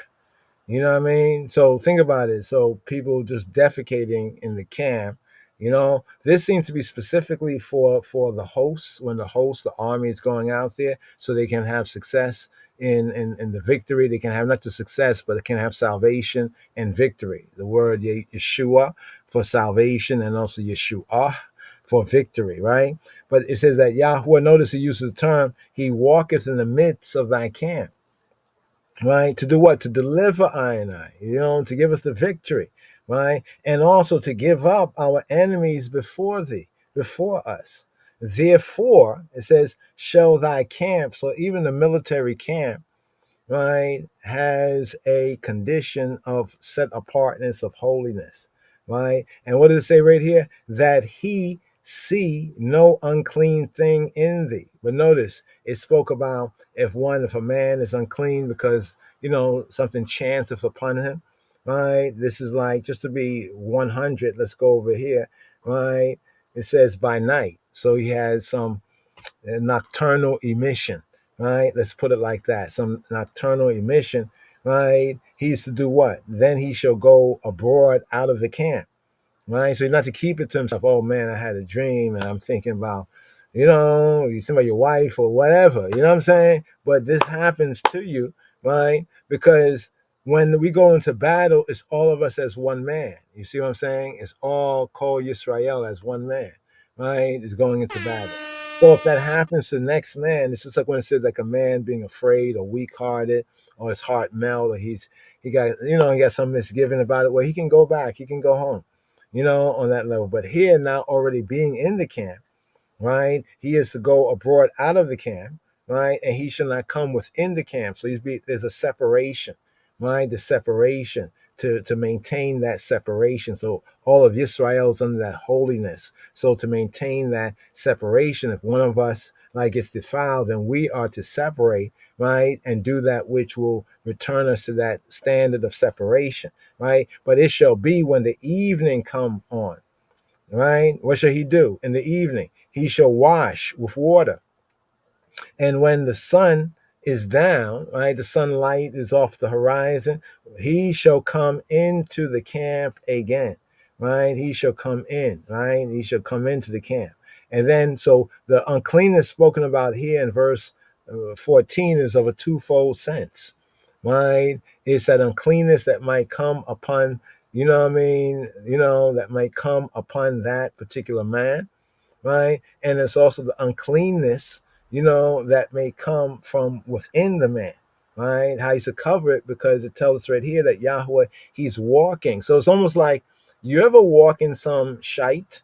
You ever stepped in some shite and like, oh my goodness? But this is what Yahweh is saying. This is not even as a point of funny or comedy or whatever. But there is some levity. There is some kind of like, wow, this is real Israel, right? So this hygiene, this cleansingness, right, that is found right here. Oh, I love this one right here. Cut them off silently.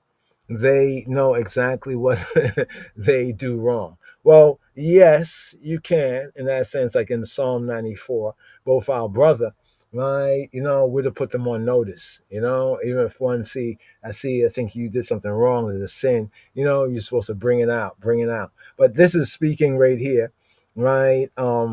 Yeah, I just want to bring that part out, the twofold uncleanliness in a war camp. You know what I mean? So even the camp is to be holy. Now notice the exclusion. Let's just touch on this because there's more miscellaneous, not miscellaneous, but various different, direction, instruction that we should look at. Let's look at this one here. Who has admission into the camp?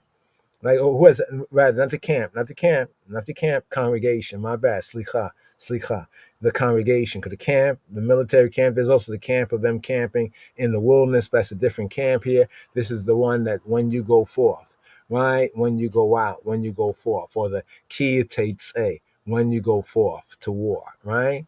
Right there. So he that is wounded in the stones. So the congregation, like for worship, right? And the camp is for worship, right? So we have the congregation for worship, like worship. And then we have worship, right? For the war, right? He that is cut or that is wounded in the stones. What is it speaking about here? Wounded in the stones. The stones, the stones.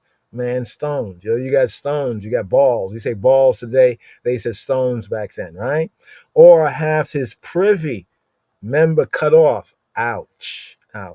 For the grace of God, shall not, but notice what it says, the conditions here is that shall not enter into the congregation of Yahweh, right? Shall not enter into the congregation. So what's being said here?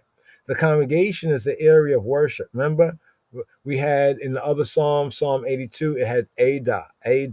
Here we have Kahal. Kahal is the word for assembly, company. But in the New Covenant sense, the same word brings out the sense of church, right? The kahal or the kehillah. Kahal, kehillah. Should not enter into the kahal, right? The assembly for worship, right? This is using the assembly for worship, right? Should not enter into the assembly. So we have the kahal, right? The assembly, right? Of Yahweh, right? And here it says a bastard. So this is where you get various teaching on the mamzer. The mamzer. You might hear one's calling people mamzer. That's like an insult, like you ata mamzer. Ata who? Right? Mamzer.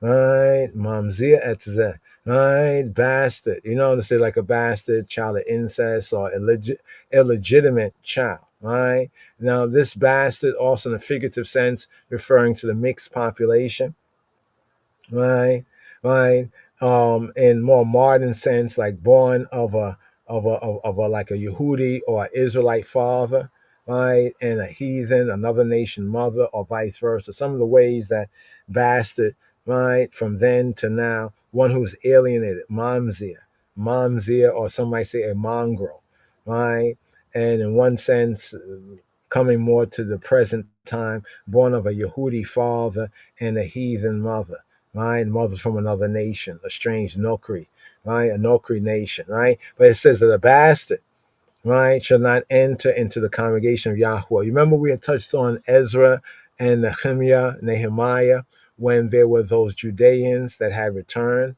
and they had the children of Ashdod and Moab and of Ammon, right? Of Ashdod, Moab, and Ammon. And that they could not speak the Yehudit. They couldn't speak the Judahite language, the Judahite dialect. You know, um, it says that they spoke half in the language, of each people, but they could not pronounce, so they couldn't speak. So, like in the sense of how can they give praise, when we start to factor it in. And they were to be, yeah. So this is kind of what they were pointing to in Ezra and Nehemiah, right? And it points to the reason, not just because they had like their mothers were not, Beta Israelites, was not Judahites, or so forth and so on, but it was saying because they could not speak the language of the Yehudit, right? The Judahite language. They could not speak, right? So here it says a bastard, a mamzir, shall not enter into the congregation, the kahal, the kahila. We can say the church of Yahweh, right? What does Stephen says in the church in the wilderness? That there. Even to his what? Even to his 10th generation. Wow. Even to his, I mean, somebody gonna even be counting that long. Right? We only got 3 more generations. Like, come on now. Right? But a bastard shall not enter into the congregation of Yahweh, even to his 10th generation. Now in Ezra and Nehemiah, where the priests and the Judahites, that had returned out of Babylon, had to separate from those foreign children and wives that they had from being out in Babylon. I always ask the question, I'm going to ask it again right here. Where did those, if they, imagine there's what, thousands of them, what happened to them? I'm just kind of curious for the historical record. What happened to them? Who are these and those today? Could they be those who say they are and are not? I'm just wondering. It's a question. You know what I'm saying? Okay, okay, okay, Okay. okay. Okay. Okay. Abbas, Mamzer. A Mamzer should not enter into the congregation of Yahweh even to his 10th generation. So Ezra and Nehemiah, they had to separate the Levites from these foreign wives that had sons and children that could not pronounce, could not speak our language. They didn't speak of the language, right? Even because of their mother tongue was from a different mother. Even to his 10th generation shall he not enter into the congregation of Yahweh. So these ones could be amongst the nation of the people, but they could not enter into the congregation, right? Into the church. Remember how big the tabernacle was? It wasn't a super big place. So it shows that all did not go in there, but he could not enter even in, it's kind of interesting, something to think about, right? Goes into the Ammonite and the Moabite, right? Now, one may ask a question about Ruth and a lot of different ideas about, well, actually, Ruth was really an Israelite, some say, right? But she was Israelite living in Moab land. Okay, right? But when you really understand why Ruth, being a Moabitess, why she could enter in and these and those could not, right? Well, here, the Ammonite Moabite, well, first of all, right, she was of the faith, right? She decided of the faith, right? But here, when we read this in the Hebrew, it's saying basically an Ammonite or a Moabite man, right? Because in the congregation, the ones usually who are representative were the sons of Israel, to whom more is given, more is required, right? Enter to the congregation, the regular worship showing up. 3 times in a year shall all the males of Israel appear. The male. You see what I'm saying? So here it is saying the Ammonite or Moabite male shall not enter the congregation of Yahweh, even to their 10th generation, right? Shall they not enter into the Kahal, right, of Yahweh forever, right? Why? It gives the reason why they can't enter in, right? Because they met you not with bread and with water in the way when you came forth out of Mizraim, right? And because they hired against thee Bilaam, the son of Beor, of Pethor, of Mesopotamia, right? Of the Aram Naharaim, of the Aram of the 2 rivers, right? To do what? To kalal, right? To make you of little account, right? To curse you. You know what I'm saying? Nevertheless, Yahweh Eloheka, right, would not hearken, would not obey to Balaam. Balaam kept coming to Yahweh. He didn't know of Yahweh, right? And Yahweh knew of him, right? So that was a God that was the high God in Balaam's thing, but he was a prophet for hire. Like some people might know the word and they know God and they know what's true about it, but they have other desires, but they will tried to avoid going against the God they know. And Balaam knew Yahweh Eloheka. That's why he would not hear him, right? But Yahweh Eloheka turned to curse, right? The Kalala, right, into a baraka, right, to thee, right? Because Yahweh Eloheka loved thee, right? And then it tells us this. It says, thou shalt not seek their peace, their shalom, nor their prosperity. The word for prosperity here is tob. Tob means a good, good, pleasant, agreeable, in that sense of good, right? So don't seek their peace or their good. Mm. All thy days forever, right? All thy days, prosperity, they're good. But now notice what tells us furthermore here, right? About who can enter, who cannot enter, right? It says, thou shalt not abhor, ta'ab, ta'ab. So the word abhor is ta'ab, ta'ab, right? Like the word for abomination is to'eba, to'eba, to'eba, to'eba, to'eba come from ta'ab, right? To abhor, to treat as disgusting, abominable. Oh, I hate this. It's disgusting. Ah. Now this is interesting because to loathe, to detest. Because some say that these and those is Esau or Edomites, but it seems as though they ta'ab. They say, I don't hate him. I don't hate him. You see the word trick? You see the word trick right there? Does this say hate?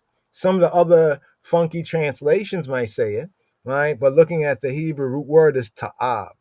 All right, it's not the word saneh, saneh, saneh. That's the word for hate. All right, so sometimes people play that game. I heard some people on some platform. They're like, "Yeah, well, somebody brought up the verse. So I don't hate the Edomite," and they let the person keep talking. I said, "No, no, no, no. It didn't say hate. They try to make it like abhor is another way of saying hate." And then he run to the English dictionary. We need to get that laugh track because that's a laugh right there. This is Hebrew here, right? Or this is Yehudit. Ta'ab. Ta'ab means to treat as to'eba, to treat as disgusting. Oh, some Israelites say, "Oh, I hate them because Yahweh says that He hate them." If my daddy says that he does this with my mama or my stepmothers, so to speak, it doesn't mean I can do those things. You know what I'm saying? Jack? That's why it doesn't use the word hate here. It uses the word ta'ab. Ta'ab refers to something being like something that you find disgusting. We all have encountered things that it's hard for us. I'm saying that hate, that disgust, right? So some of these Israelites, teachers, false Israelite teachers, right, are word gaming you. They're trying to say that abhor is the word here is abhor is the same as to hate, right? And then they'll talk about how they don't hate the Edomite. No, but they ta'ab the Edomite. I mean, if it's true, if it's true that you say that these and those are Edomites, well, when you see how some of the Israelites treat them and act with them, it seems like a ta'ab here. It seems like, it doesn't seem like a ta'ab there to you too? It's a ta'ab, right? Ta'ab, right? Ta'ab. Or abominate. Oh, look at it, look. Oh, my God. And then say, well, they actually are the brother with Jacob and they are the Edomites. And then you ta'ab them like that? Oh, I don't hate them. Don't play word games here. The word is not saneh. The word is not saneh, right? The word is ta'ab, right? So thou shalt not, that's why I use the term thou shalt not abhor. And don't let them run to English dictionary now. No, no, no, no, no, no, no, no, no. You want to talk about the English, you know what I'm saying? Then you're coming under another God. You're making King James a God. Maybe he was in his time a judge, a ruler, but right? Thou shalt not abhor, right? An Edomite. Why? And here's the kicker. Here's the kicker, right? For he thy brother. For he's what? He's thy brother, right? He's thy brother, right? Achika, achika. He's your ach. He's your ach. He's your brother, your ach, right? Thou shalt not abhor, right? The same word here, ta'ab, ta'ab. Remember, ta'ab is the verb root of to'eba. To'eba is abomination, right? It's like abominable, it's disgusting.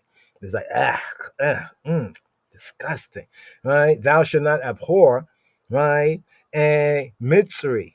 You can't abhor even a Mitzri. What's a Mitzri? You see the Mitzri? A Mitzri. Mitzri.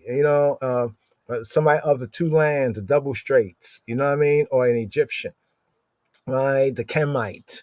Let's call it like that, the Kemite, or even Kemet. Thou shalt not abhor. Why?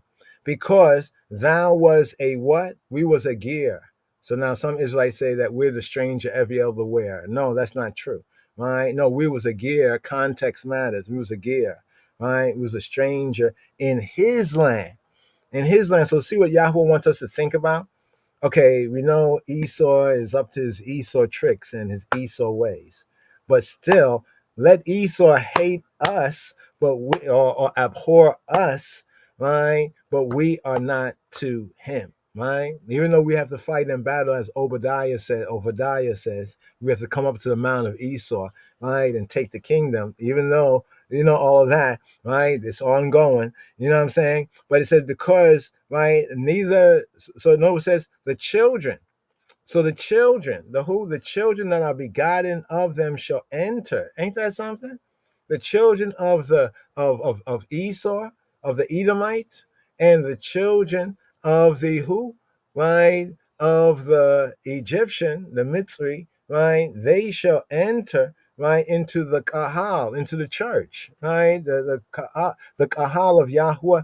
But when? When shall they enter? In their third generation, right? In their third generation.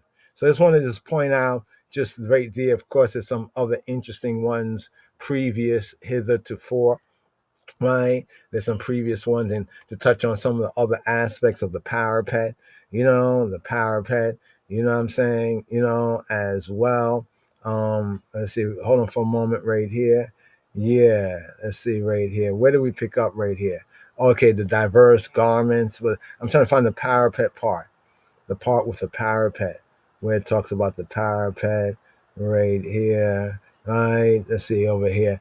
That's the roof part, right? The part on the roof right there, right? The parapet.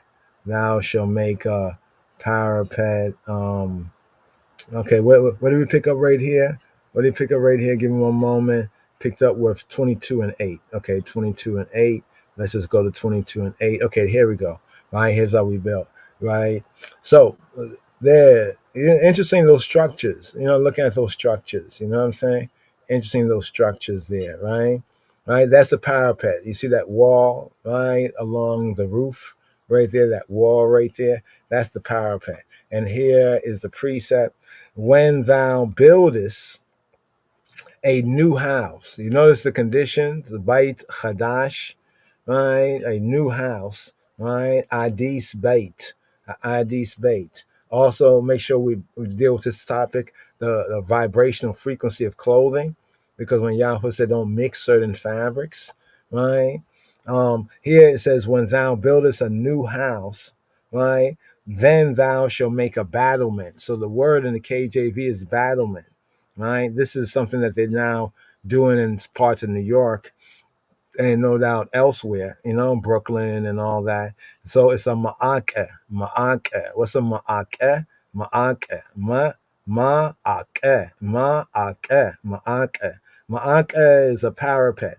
It's a low wall, right? What is ma'akeh? It's a low wall at the edge of a balcony, a roof here, contextually the roof, or along the sides of a bridge, right? A parapet right here, right? Parapet. So they translate this as a battlement, but a low wall, right? That thou bring not blood up on thine house, if any man fall from thence, right? Because if be blood guilty, you know what I mean? It's almost like you could forfeit your life for blood guilt. You know what I'm saying? Thou shalt not sow thy vineyard, right, with diverse seeds. So here is distinguishing mixture, a lot about mixture here. Lest the fruit of thy seed, which thou hast sown, and the fruit of thy vineyard be defiled. So here, the fullness of thy seed, right, mixing the seed, right, lest it be defiled. Now, it's interesting because the word defiled here is Kadash. Right? The word Kadash. Right here. Right? Like almost taboo in this sense. It takes on a more forceful sense right here. Right? But it's the same word for holy. Right? Let me just look at this right here for a moment.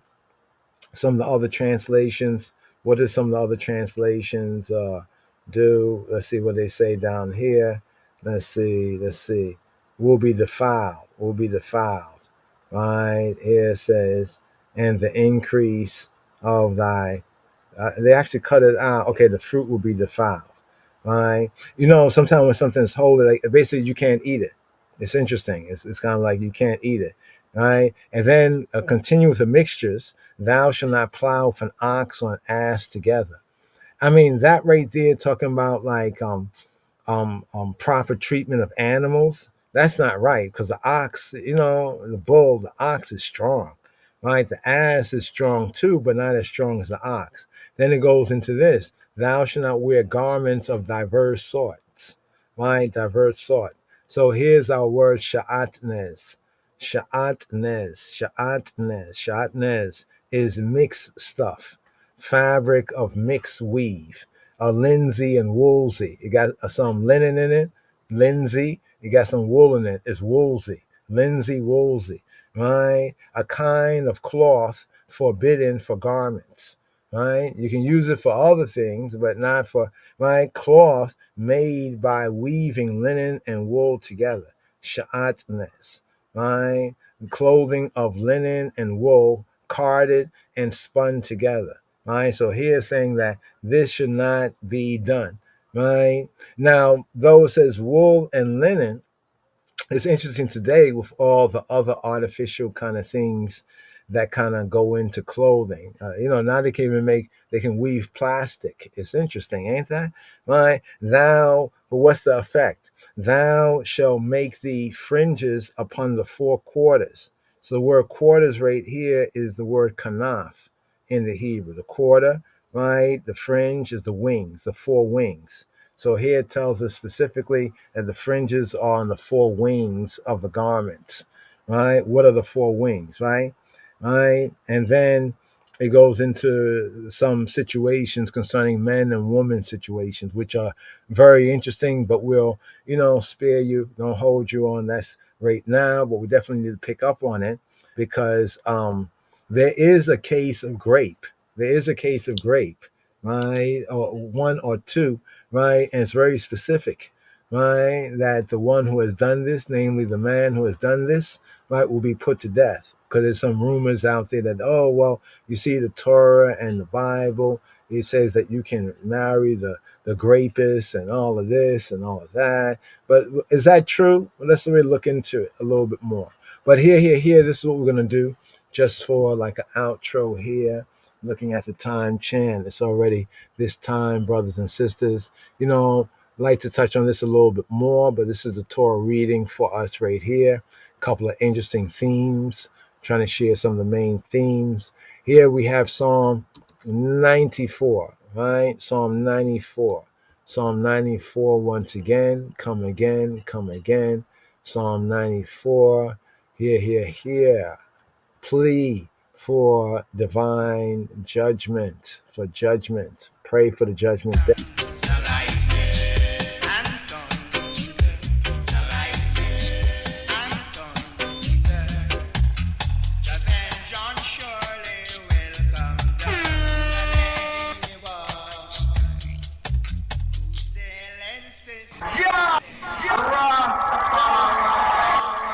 Psalm 94. מזמור צד. O Lord God, to whom vengeance belongeth. אל נקמות אדוני.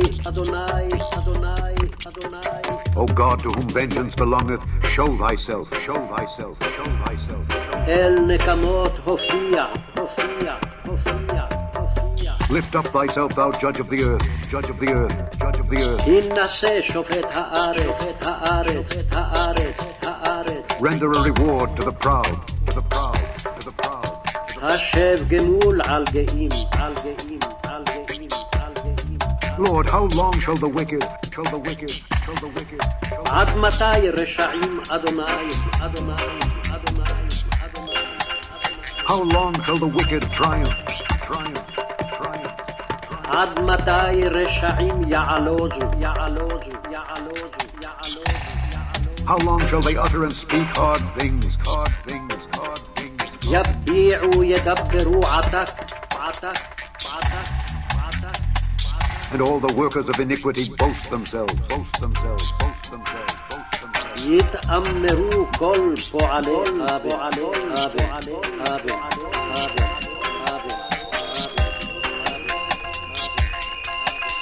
They break in pieces thy people, O Lord, and afflict thine heritage. They slay the widow and the stranger, and murder the fatherless. Yet they say, the Lord shall not see, neither shall the God of Jacob regard it. Understand, ye brutish among the people, and ye fools, when will ye be wise? He that planted the ear, shall he not hear? He that formed the eye, shall he not see? He that chastiseth the heathen, shall not he correct? He that teacheth men knowledge, shall not he know? The Lord knoweth the thoughts of man, that they are vanity. Blessed is the man whom thou chastenest, O Lord, and teachest him out of thy law, that thou mayest give him rest from the days of adversity, until the pit be digged for the wicked. For the Lord will not cast off his people, neither will he forsake his inheritance. But judgment shall return unto righteousness, and all the upright in heart shall follow it. Who will rise up for me against the evildoers? Or who will stand up for me against the workers of iniquity? Unless the Lord had been my help, my soul had almost dwelt in silence. When I said, my foot slippeth, thy mercy, O Lord, held me up. In the multitude of my thoughts within me, thy comforts delight my soul. Shall the throne of iniquity have fellowship with thee, which frameth mischief by a law?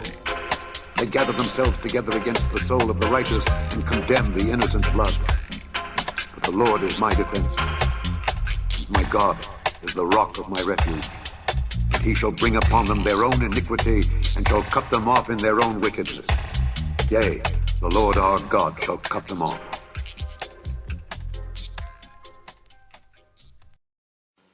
Mizmor Tzadei Dalet. Mizmor Tzadei Dalet. Psalm 94, Psalm XCIV, according to the royal order of the Ethiopian Hebrews. And here, Shema Yisrael. Here after the order of Malachi, it's Tzedek. Today's daily Psalm, Mizmor Tzadei Dalet. Tzadei Dalet. Psalm 94, Plea for divine judgment. Here. Mizmor Tzadei Dalet. The supreme judge invoked in the first two verses of today's daily psalm. El nikamot yaw, el nikamot hofia. Hiya naseh shofet haaretz, yashev gemul al geim. O Jehovah, thou, El, true good, true God, to whom vengeance belongeth. Thou, El, true good, true God, to whom vengeance belongeth. Shine forth, El Nikamot Yahweh, El Nikamot Hofiyah. Lift up thyself, thou, the I, male, judge of the earth. Render to the proud their recompense. He naseh shofeta haaretz, hasheva gumul al geim. Here, the supreme judge, ha-shofet, the judge invoked. Today's daily psalm, according to the royal order of the Ethiopian Hebrews, Mizmor Tzadei Dalet, El Nikamot Yaw, El Nikamot Hofi'ah, Hi Naseh Shofet Haaretz, Hasheva Gemul Al Geim. The tone, style, and matter of this mizmor, this psalm, this chant, contrasts sharply with the preceding and the succeeding psalms. Far from El, Ha'el, the true good, true God's sovereignty being acknowledged and enforced over the earth, over the earthly plane, a state of moral chaos prevails, in that justice is denied to those who need its protection, its protection most. Perhaps in this very idea is its place within the group to be explained. Psalm XCII, Psalm 93, proclaimed an ideal. Mizmor Tzadei Gimel proclaimed an ideal. This psalm, Mizmor Tzadei Dalet, Psalm 94, it dwells upon the stark realities that disclose so different, a different world, so different a state of things, a state of things. The following psalms resume the joyful note because of unshakable assurance in the ultimate realization of the ideal. Who are the oppressors and the oppressed? Rephrase. Who are the downpressors and the downpressed? According to one Targum interpretation, foreign nations, nationalities, ethnicities, the Goyim, are acting ruthlessly against Israel. Others hold that lawless Israelites, lawless Bnei Yisrael, children, sons of Yisrael, deal unjustly with their brethren. It's this latter, the latter view is here adopted. Today's daily psalm, according to the Royal Order of the Ethiopian Hebrews, Mizmor Tzadei Dalet. El Nekamot, El Nekamot Hofiyah. Hinase Shofet Aharetz. Hasheva Gumul Al Gizey. Today's daily psalm, opening two verses, the Supreme Judge invoked. In verses 3 to 7, the downpressors are described. In verses 8 to 11, the downpressors, their belief is refuted. In verses 12 to 15, the righteous will be vindicated. In verses 16 to 19, security in Elohim. In verses 20 to 23, unjust rulers doomed. Hear. Today's daily psalm, according to the Royal Order of the Ethiopian Hebrews, Mizmor Tzadei Dalet. El Nekamot, Yahweh. El Nekamot, Hofiyah. Hinase Shofet Aharetz. Hashev Gumul. Al Gizey, O Jehovah, thou El Nekamot, the El of vengeance, to whom vengeance belonged, the El, true good, true God of vengeances. El Nekamot, thou El, to whom vengeance belongeth. Literally in the Hebrew, El Nekamot, the El of vengeances, the plural of intensity, El of great vengeance. El, who avenges thoroughly. El Nekamot, Yahweh. We must not associate any idea of vindictiveness with the word Nekamot. We must not associate any idea of vindictiveness with the word Nekamot, vengeance. It rather comes close to the word Hebraically for retribution. El Nekamot, the El of retribution. Vengeance is mine, and recompense literally is payment. For Yahweh, Jehovah will judge Amo, will judge his people. Devarim, Deuteronomy 32 and 35. 32 verse 35. Vengeance is mine, and recompense and payments. Ki Yahweh, for Jehovah will judge Amo, his people. The moment I and I recognize righteousness to be an essential quality of the divine nature, the divine nature, the nature of natures, the nature of natures, it is not possible to overlook the penal activity of the divine government. It is not possible for I and I to overlook the penal activity of the divine government. A righteous El, Ha'el, the true good, the true God, Eloheinu, cannot condone sin, Chatiyat, sin, uckery, crime, and inhumanity.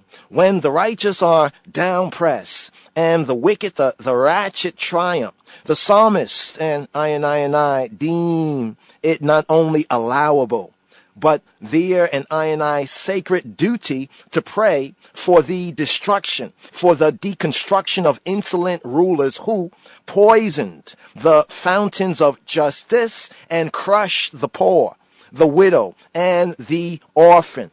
Thus we ride up the chant, El Nikamot, Yahuwah, El Nikamot, Hophia, shine forth, Hophia, shine forth. Here. This recalls Psalm 50. Psalm 50, Hebraically, the second verse of the 50th Psalm. Here we have Mizmor, the chant, Mizmor Nun, 50th Psalm. Mizmor le Asaf, El Elohim Yahuwah, Diber, Waya Yikra Aretz, Mia Mizrach Shemesh, Adamebo, Mitziona, Mikalala Yofia, Elohim Hophia. Here in the 50th Psalm, Mizmor Non Nun, a Psalm of Asaph, Mizmor Lasaph, El Yahuwah hath spoken and called the earth from the rising of the sun to the going down thereof. El Elohim Yahuwah Diber Wayikra Retza Mi Mizrach Shemesh Adamevo. Out of Zion, Mitzion. The perfection, the completeness, the perfection of beauty. Miklal Yofi. Miklal Yofi. The perfection, the completeness. Miklal Yofi. Elohim Hophia. Elohim Hophia. Elohim hath shined forth, hath shined forward, hath shined forth. Elohim, the true good, the true God, Hophia. As the sun illuminates the earth, the earthly plane, so Elohim brings light, brings illumination to the human mind and psyche and soul. The passage in Deuteronomy 33:2 seems to have been in the psalmist's mind, a connection right here with the idea of shining forth, Hophia. So here in the 50th Psalm, Elohim Hophia, Elohim have shined forth, is further shined forth or brought forward here in the first verse of today's daily psalm, Mizmor Tzadai Dalet. El Nikamot, Yahuwah, El Nikamot, Hophia. El Nikamot, the L of vengeances, the L of retribution, shine forth. Hinnaseh shofeta haaretz. Hasheva Gemul al Geim. Lift up thyself. Hinase. Lift up thyself. Shofet, judge. Shofet haaretz. Judge of the earth, judge of the earthly plane. Hinase. Lift up thyself. Shofet haaretz. Hasheva Gemul al Geim. Render, return, Hasheba, Gemul al-Geim. Render to the proud, upon the proud, the Geim. Render to the proud their Gemul, their reward, their recompense. Render recompense to the Geim. Who are the Geim? The Geim are the men and the people who vaunt themselves in their high station and use their high station ruthlessly.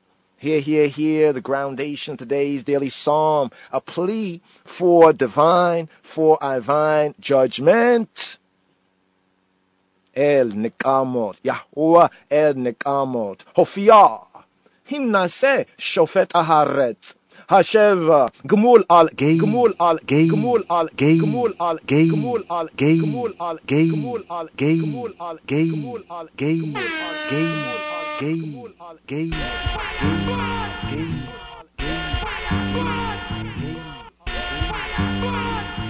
Admatai Rishaim. Yahuwah. Admatai Rishaim. Ya Elozu. Yabi'oa yitaberu ataka yitaamru kol po'le aven Amikai Yahuwah Yedakua we Nachelateka we Anu Almana Wagira Yahirogu we Tomima Yeratzehu Wayomru Lo Ya Wallo Yavin Elohe Yaiko. Here. Today's daily psalm Mizmor Tzadai Dalet, the 94th psalm according to the royal order Plea for divine justice. Here picking up the Gamel, the third verse 3 to verse 7. The down presses are described. Admatai Rishaim Yahuwah Admatai Rishaim Yaelozu Jehovah, how long shall the wicked exalt? Admatai Rishaim Yahuwah Admatai Rishaim Yaelozu how long? Admatai Rishaim Yahuwah Admatai Rishaim Yaelozu how long will they exalt? How long? The question does not imply that El Nikamot Yahuwah, that Jehovah cannot put an end to their deeds of violence, but wonders why even he who he be, defers the exercise of his power. Admatai Rishaim Yahuwah Admatai Rishaim Yaelozu Yabi'uwa Yitabaru Ataka Yitamro kola po elearin. They gush out, they speak arrogancy. Yabi'u yidabru atak. They gush out, they speak arrogancy. Yitamru kol po elearin. All the workers of iniquity, of moral corruption, arin. They bear themselves loftily. They gush out. The same verb translated elsewhere as belch. They belch out. They pour forth a stream of arrogant words. Yabi'u yidabru atak. They speak arrogancy. So we have Psalm 59. We look at Psalm 59 Hebraically, verse 8. This idea of they gush out. They gush out. In Psalm 59, Mizmor Nun 8, verse 8 Hebraically, behold, they belch out with their mouth. Hine yabi'unna befihem. Swords are in their lips. Chirabota besifatotehem.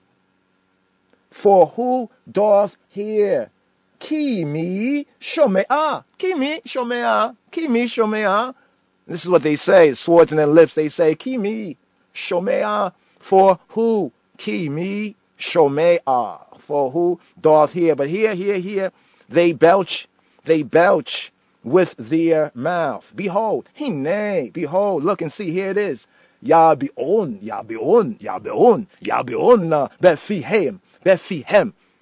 With their fee, their thigh, their pie, their mouth. The comparison in Mizmor Nun 8, the 59th Psalm, the comparison to dogs here in the 59th Psalm is dropped. And they are depicted as pouring forth a stream of malicious words that are as deadly as swords. Here the link with Psalm 57 and 5. Kimi shome'ah, for who doth hear?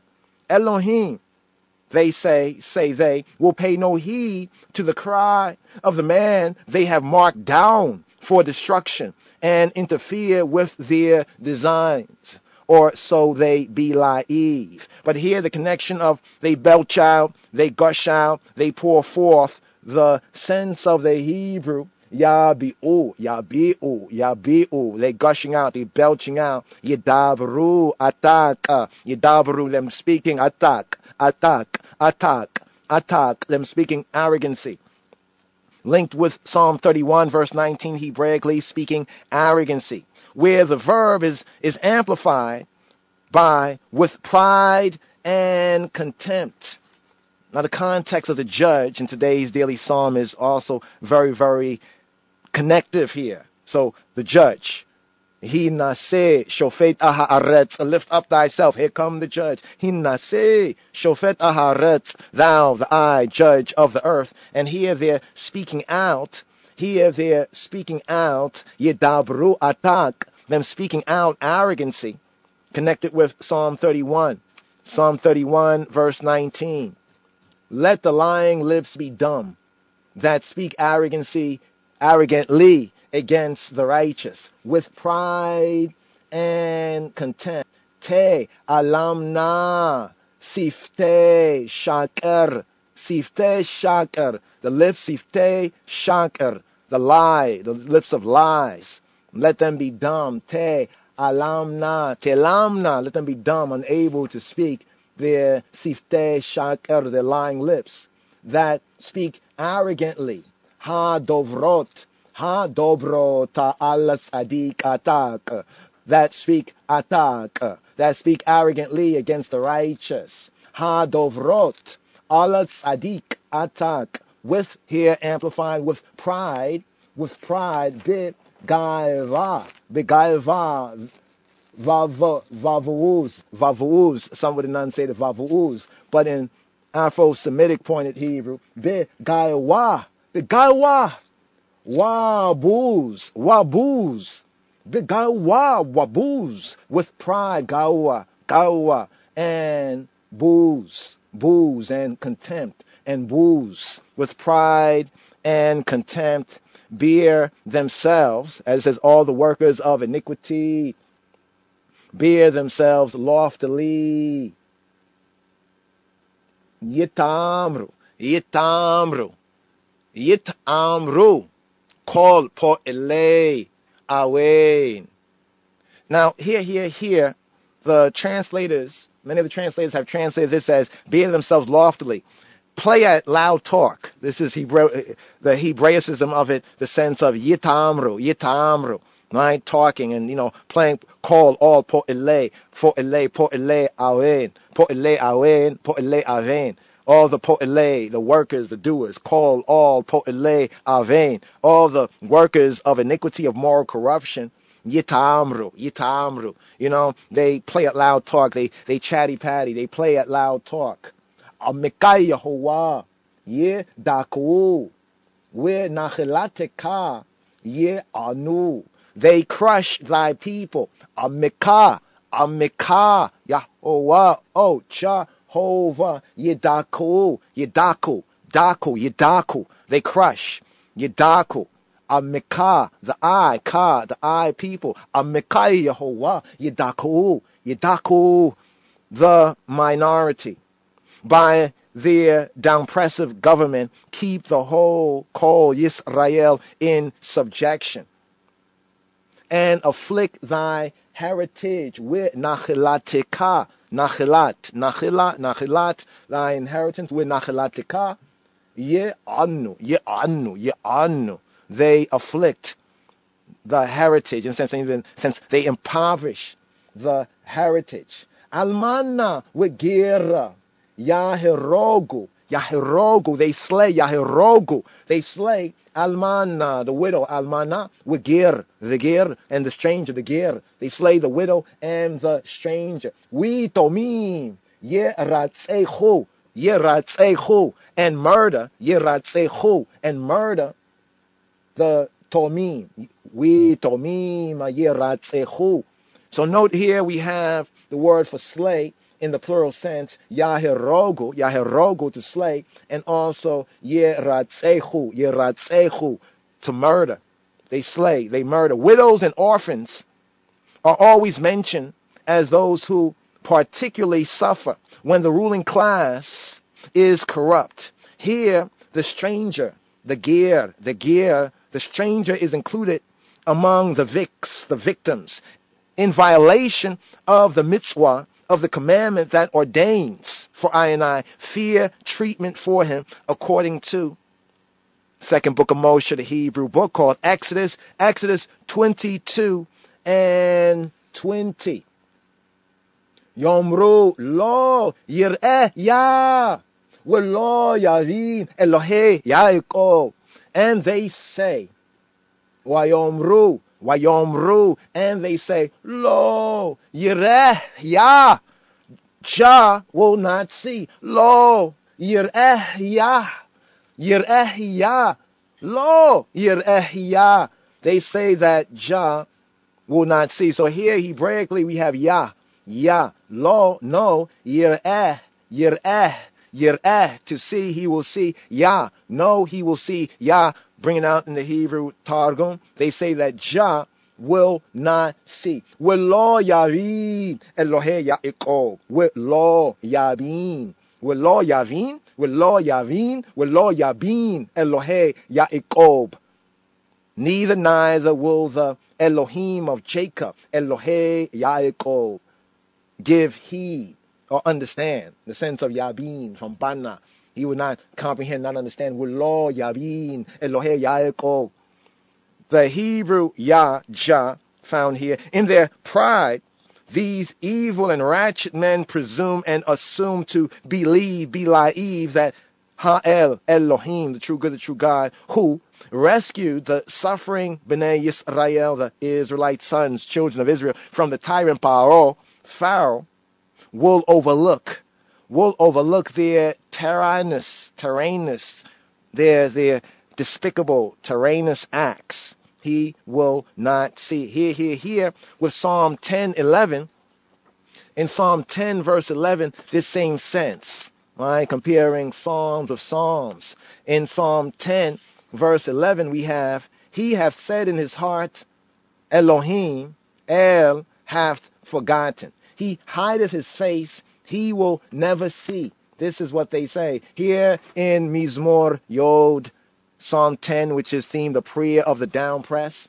Here, Hebraically, in verse 11, Amar be'libo, shachach el, he satira panayo, bala ra'a la netzach. He hath said in his heart, Amar be'libo, El hath forgotten. Shakach, El, that El, true good, true God, Shakach, that El has forgotten. He satir panayo, he satir, that he has hidden, he has covered, hidden panayo, his face. Balara, not seeing la netzach, forever, forever. To the writer and the psalmist and I pious mind, nobody could act in this manner who truly believe that Elohim paid attention to his creatures, his creation's actions.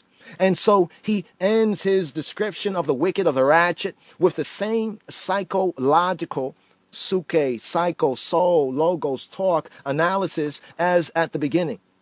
It also makes a fitting transition to the concluding portion of the Mizmor, in that he and I and we calls upon Elohim to expose the falsity of that mental attitude and that kind and those kinds of mental attitudes. Here, the second section of today's daily psalm, a brief Targum and Midrash, a build, Mizmor Tzadai Dalet, verses 3 to 7, the down pressers.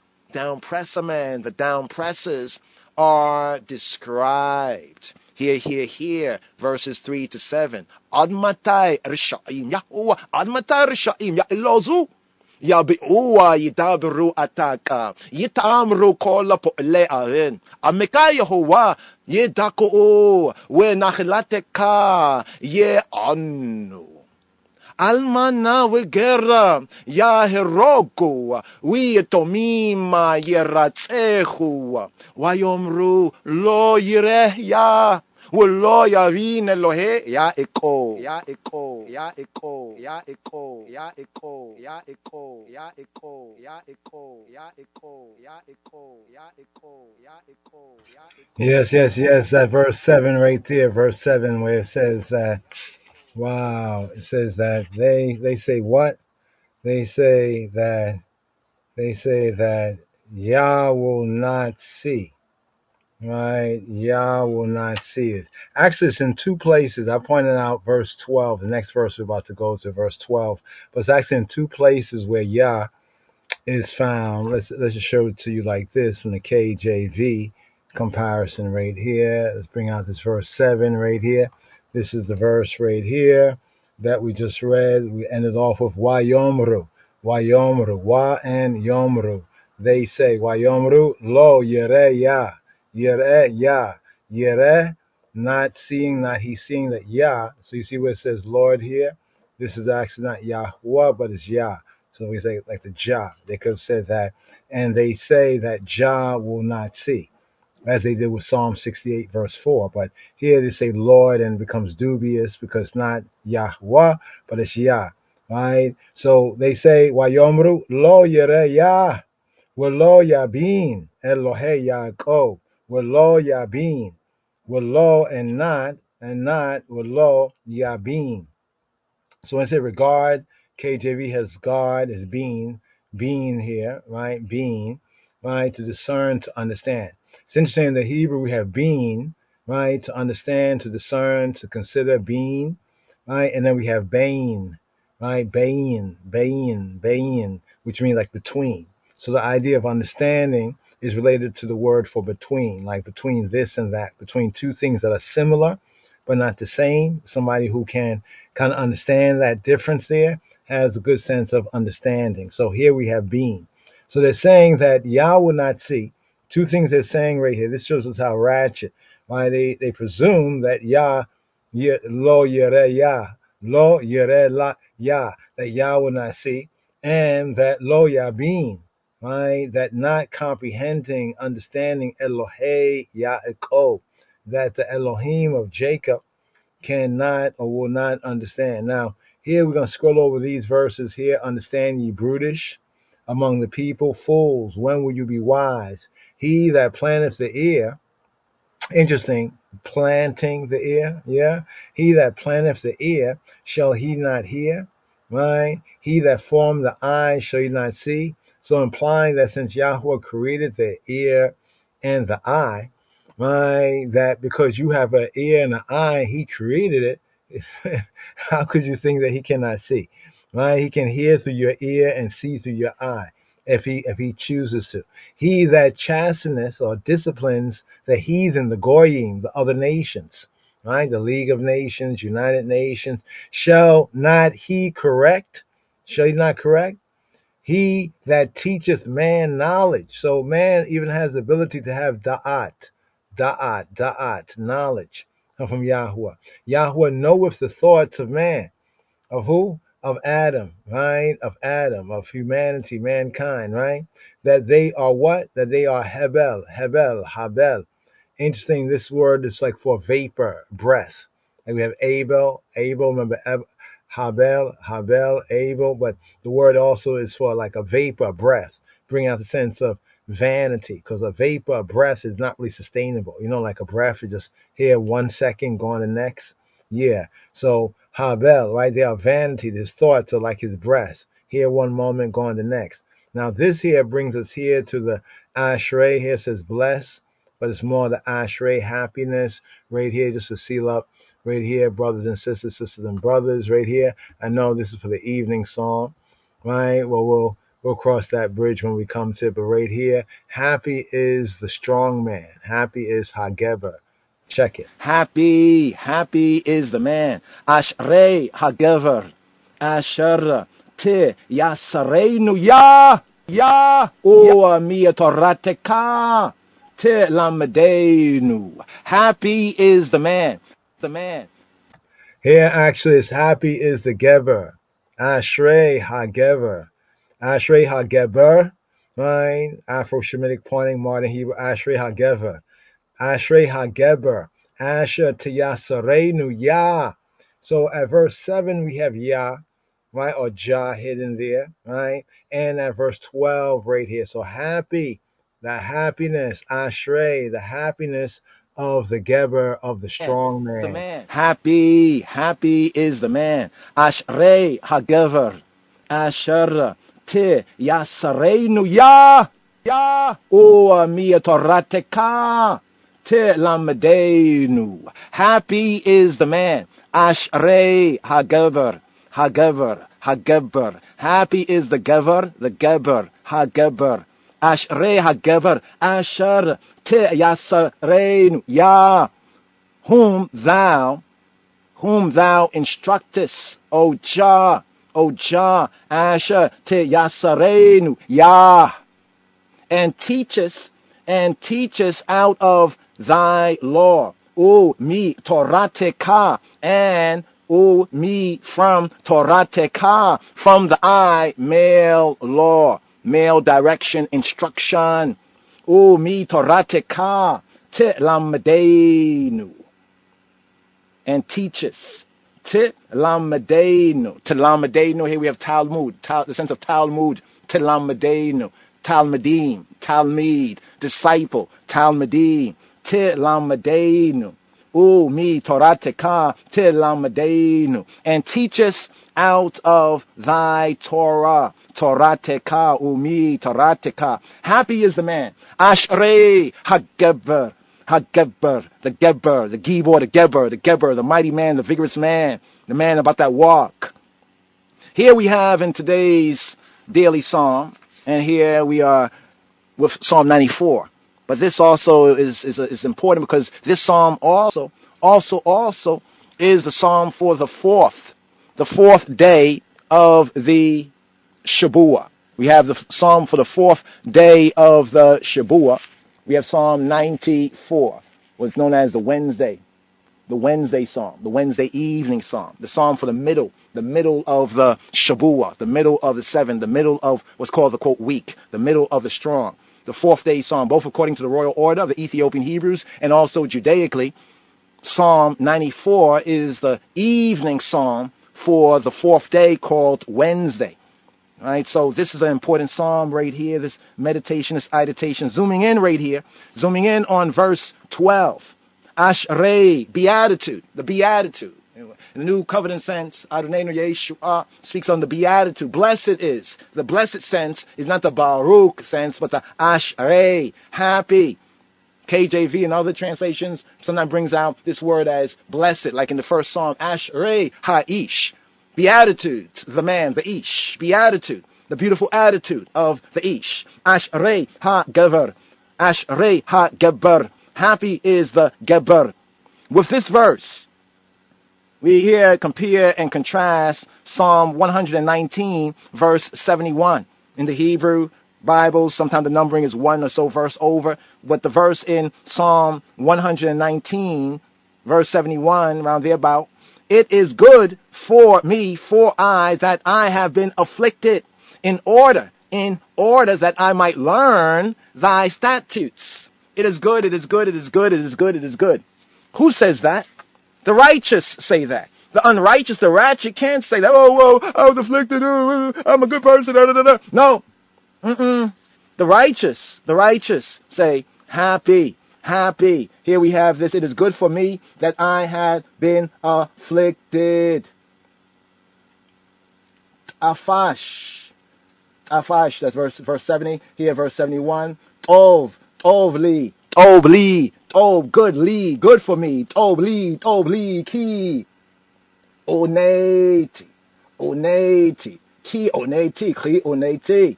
It is good that I have been afflicted. Ma'an, so that. Elmad.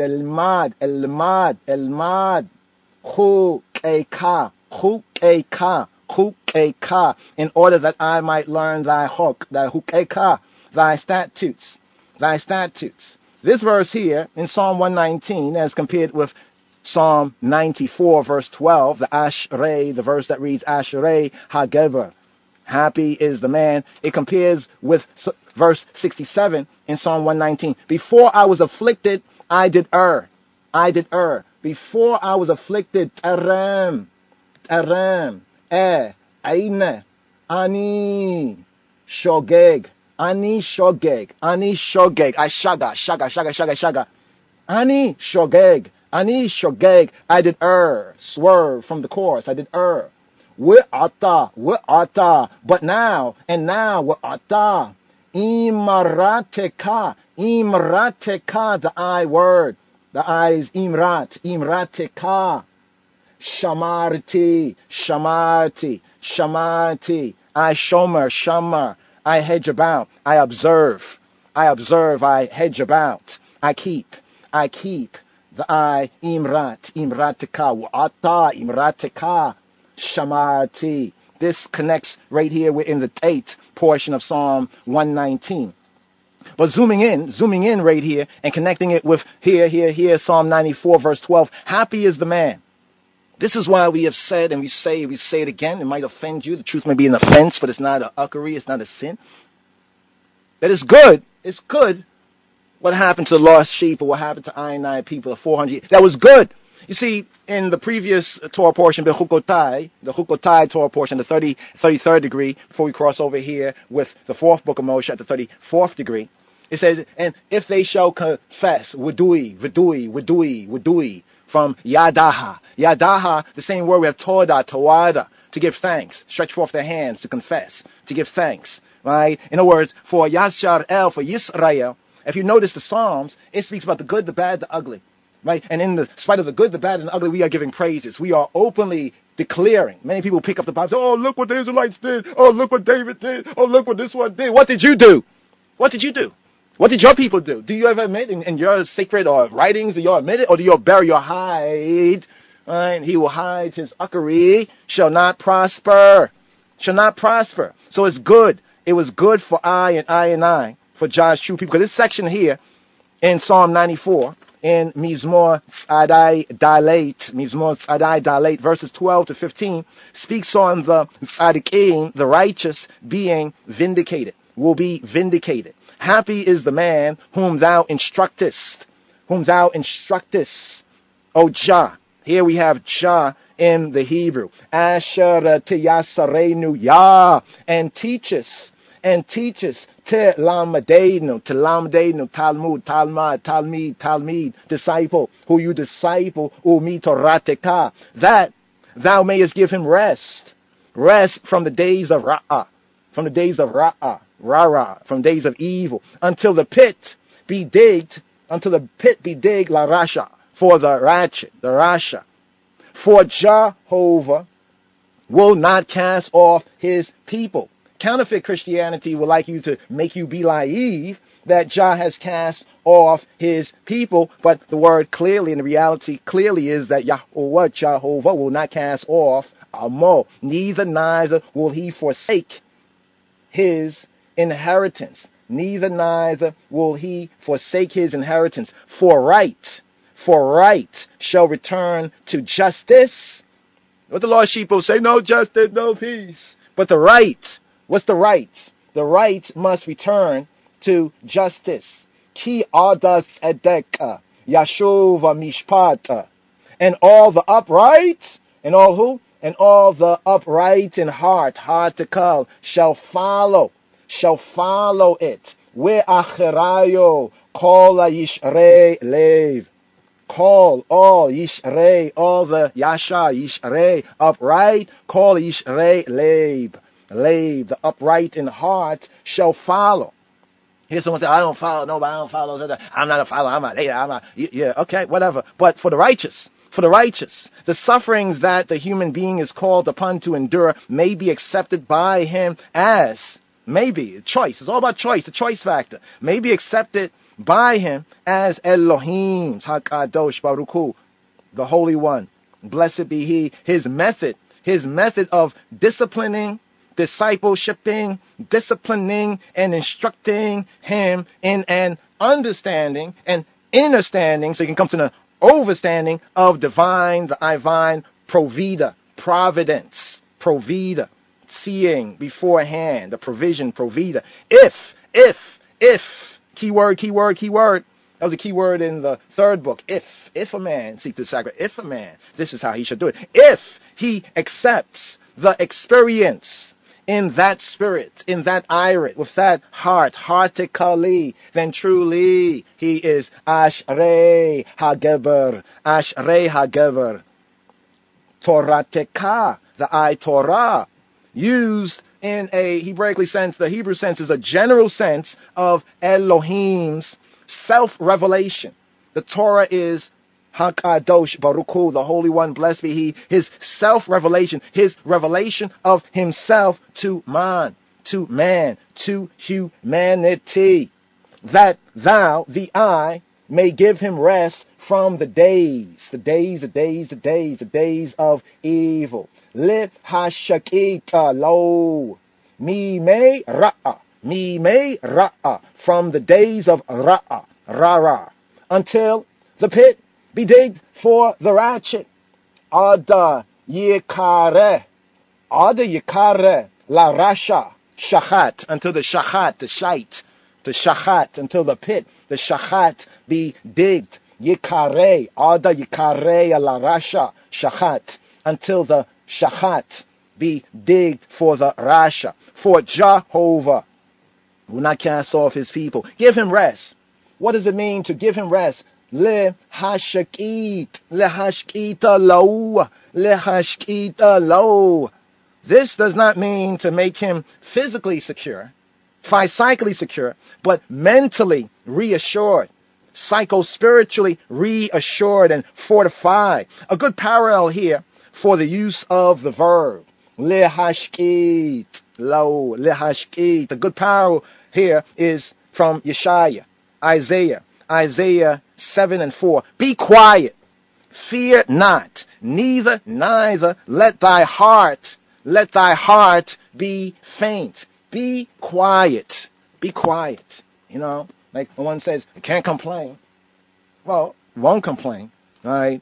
Not in this mind, when we let this mind be in I and I. In St. John chapter, Johannes chapter 14, verse 27, the bequest of shalom. Shalom I leave with you. My shalom, shalomi, I give to you. Not as the world giveth, give I to you. Let not your heart be troubled, neither make it be afraid. Neither make it be afraid. Notice this right here. This is in our power. Some people, when they read this, they think they can pray and ask, oh, Lord, don't let me be troubled. No, that's for you to do. Your heart is yours. That's for you to do right there. Let not thy heart be troubled. It says, be quiet. It's a command. Be quiet. Be quiet from all the, from all the unrest. Right? Fear not, neither let thy heart be faint. The man who has accepted Ha-Elohim, the true good, the true God's Talmud, his instruction, direction, will not lose heart or faith, the emun, in the days of trial and tribulation. Why? Because he is convinced, he's persuaded that a day of reckoning will come.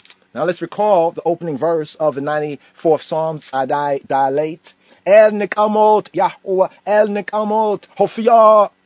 O Jehovah, thou the I El, to whom vengeance, retribution belongeth. Thou El, true good, true God, to whom vengeance, retribution belongeth. Shine forth, Hophiyah, shine forth, until the pit be digged for the wicked. Ada yikareh, la rasha, shachat. Pit be digged. Pit be digged. Pit be digged. We have this also in Psalm 7:16 as well as Psalm 57:7. For Jehovah will not cast off his people. Ki lo yitish. Yahuwah amo. Neither will he forsake his inheritance. We nachelato lo ya'izov. Lo Ya'izov, he will not cast off. It's unthinkable. Don't even think about it. Don't even think that way. That Ha-Elohim, that the true good, the true God, Ha-Kadosh Baruch Hu, would abandon Yisrael to the ravages of the lawless ruling classes and asses of the Democrat, of the Donkeycrats. All right, especially for the people in this event horizon. For the right shall return to justice. Ki ada tzedek yashu mishpat. For the right. The Hebrew term for justice, mishpat. Mishpat. What is mishpat? From shapat or shafat. It means the administration of law, the administration of Torah, of God's direction, instruction.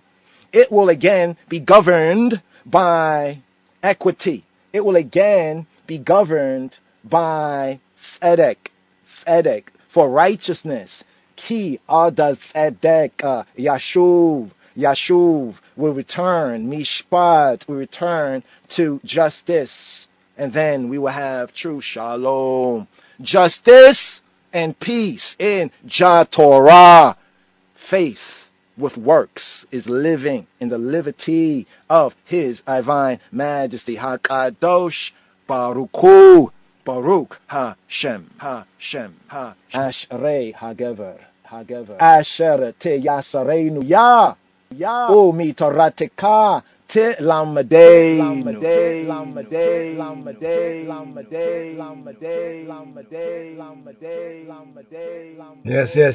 happy, the man, the strong man, whom thou instructest and teachest him out of thy Torah.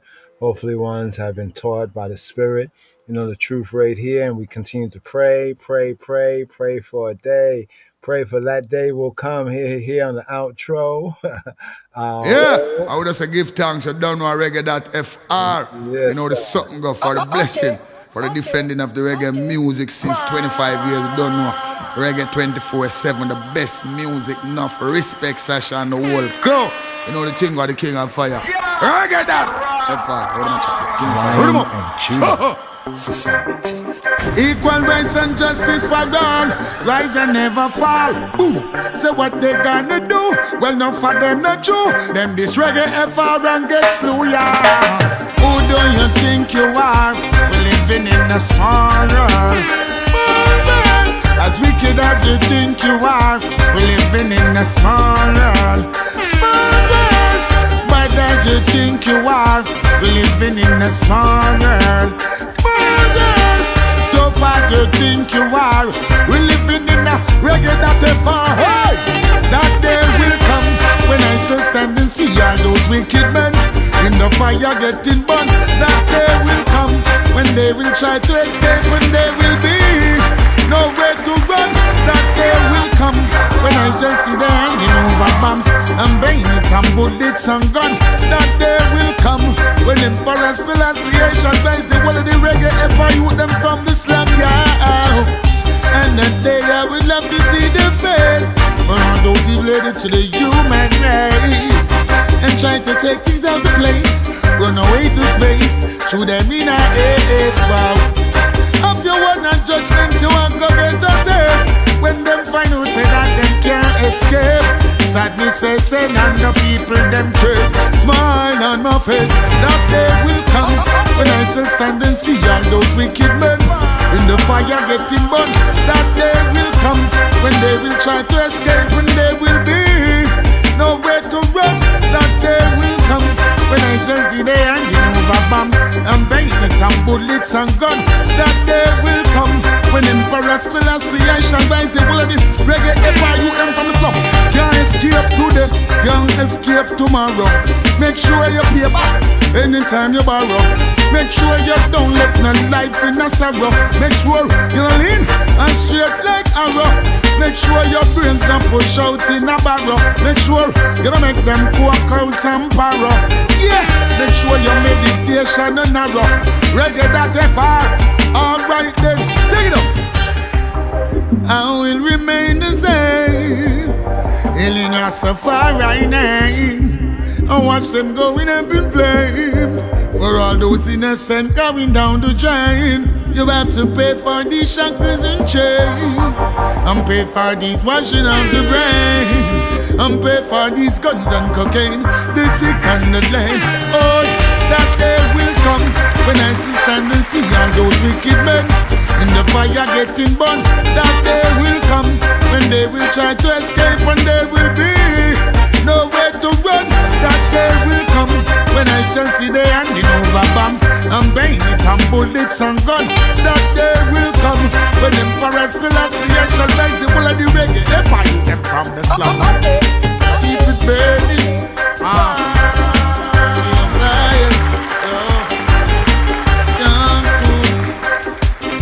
Reggae that is far, coming from the far. Lion of Judah. Over 25 years, playing reggae music, defending the music. We never yet refuse it. I know we not gonna lose it. We not gonna confuse it. Reggae that is far, when we conclude it. Bless up. Yes. Yeshua Shalom, y'all. Have a blessed night, blessed break of day, good day in Yeshua's way, in the way, the truth, and life, the King of Kings Christ. Right here, midnight, judge the pride. Yes, I. Yeshua Shalom, Shalom,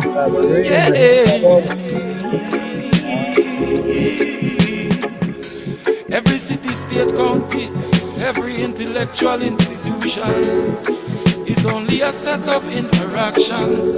It's only a body of relations, human relations. So each one is a subset, you see, of human family. There's been enough examples, you see, of scientific envy. Invented everything and can't harness their emotion. Building bigger and a falsified foundation. Their self-view, worldview was the root of their intentions.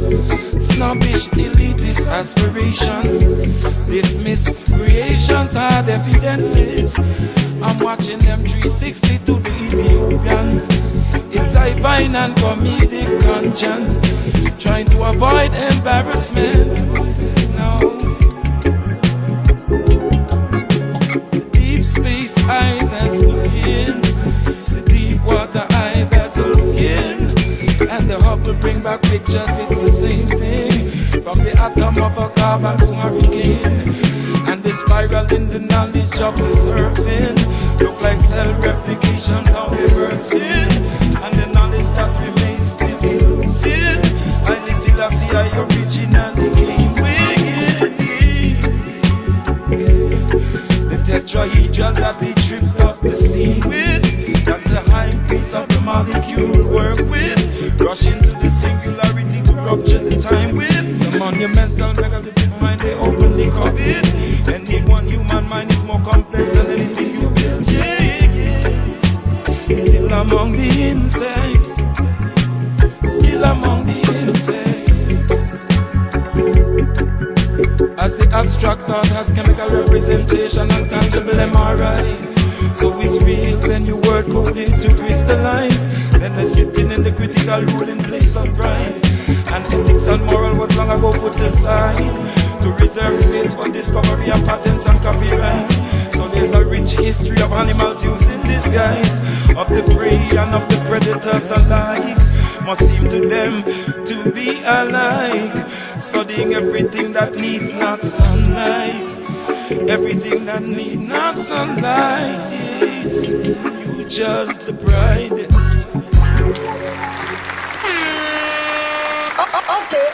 Okay. Lion of Judah Society.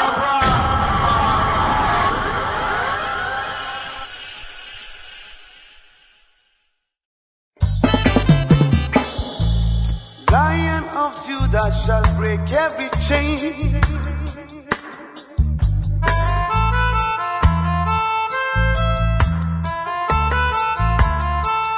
Lion of Judah Society.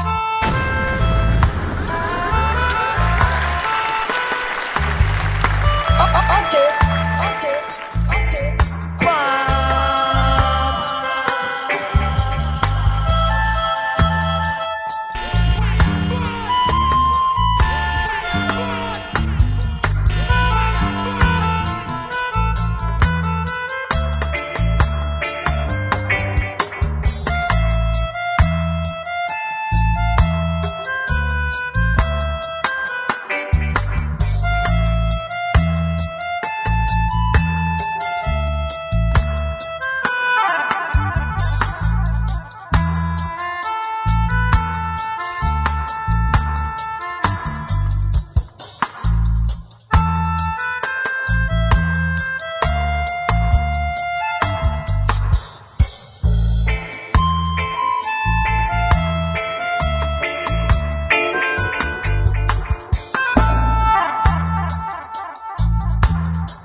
Lion of Judah Society.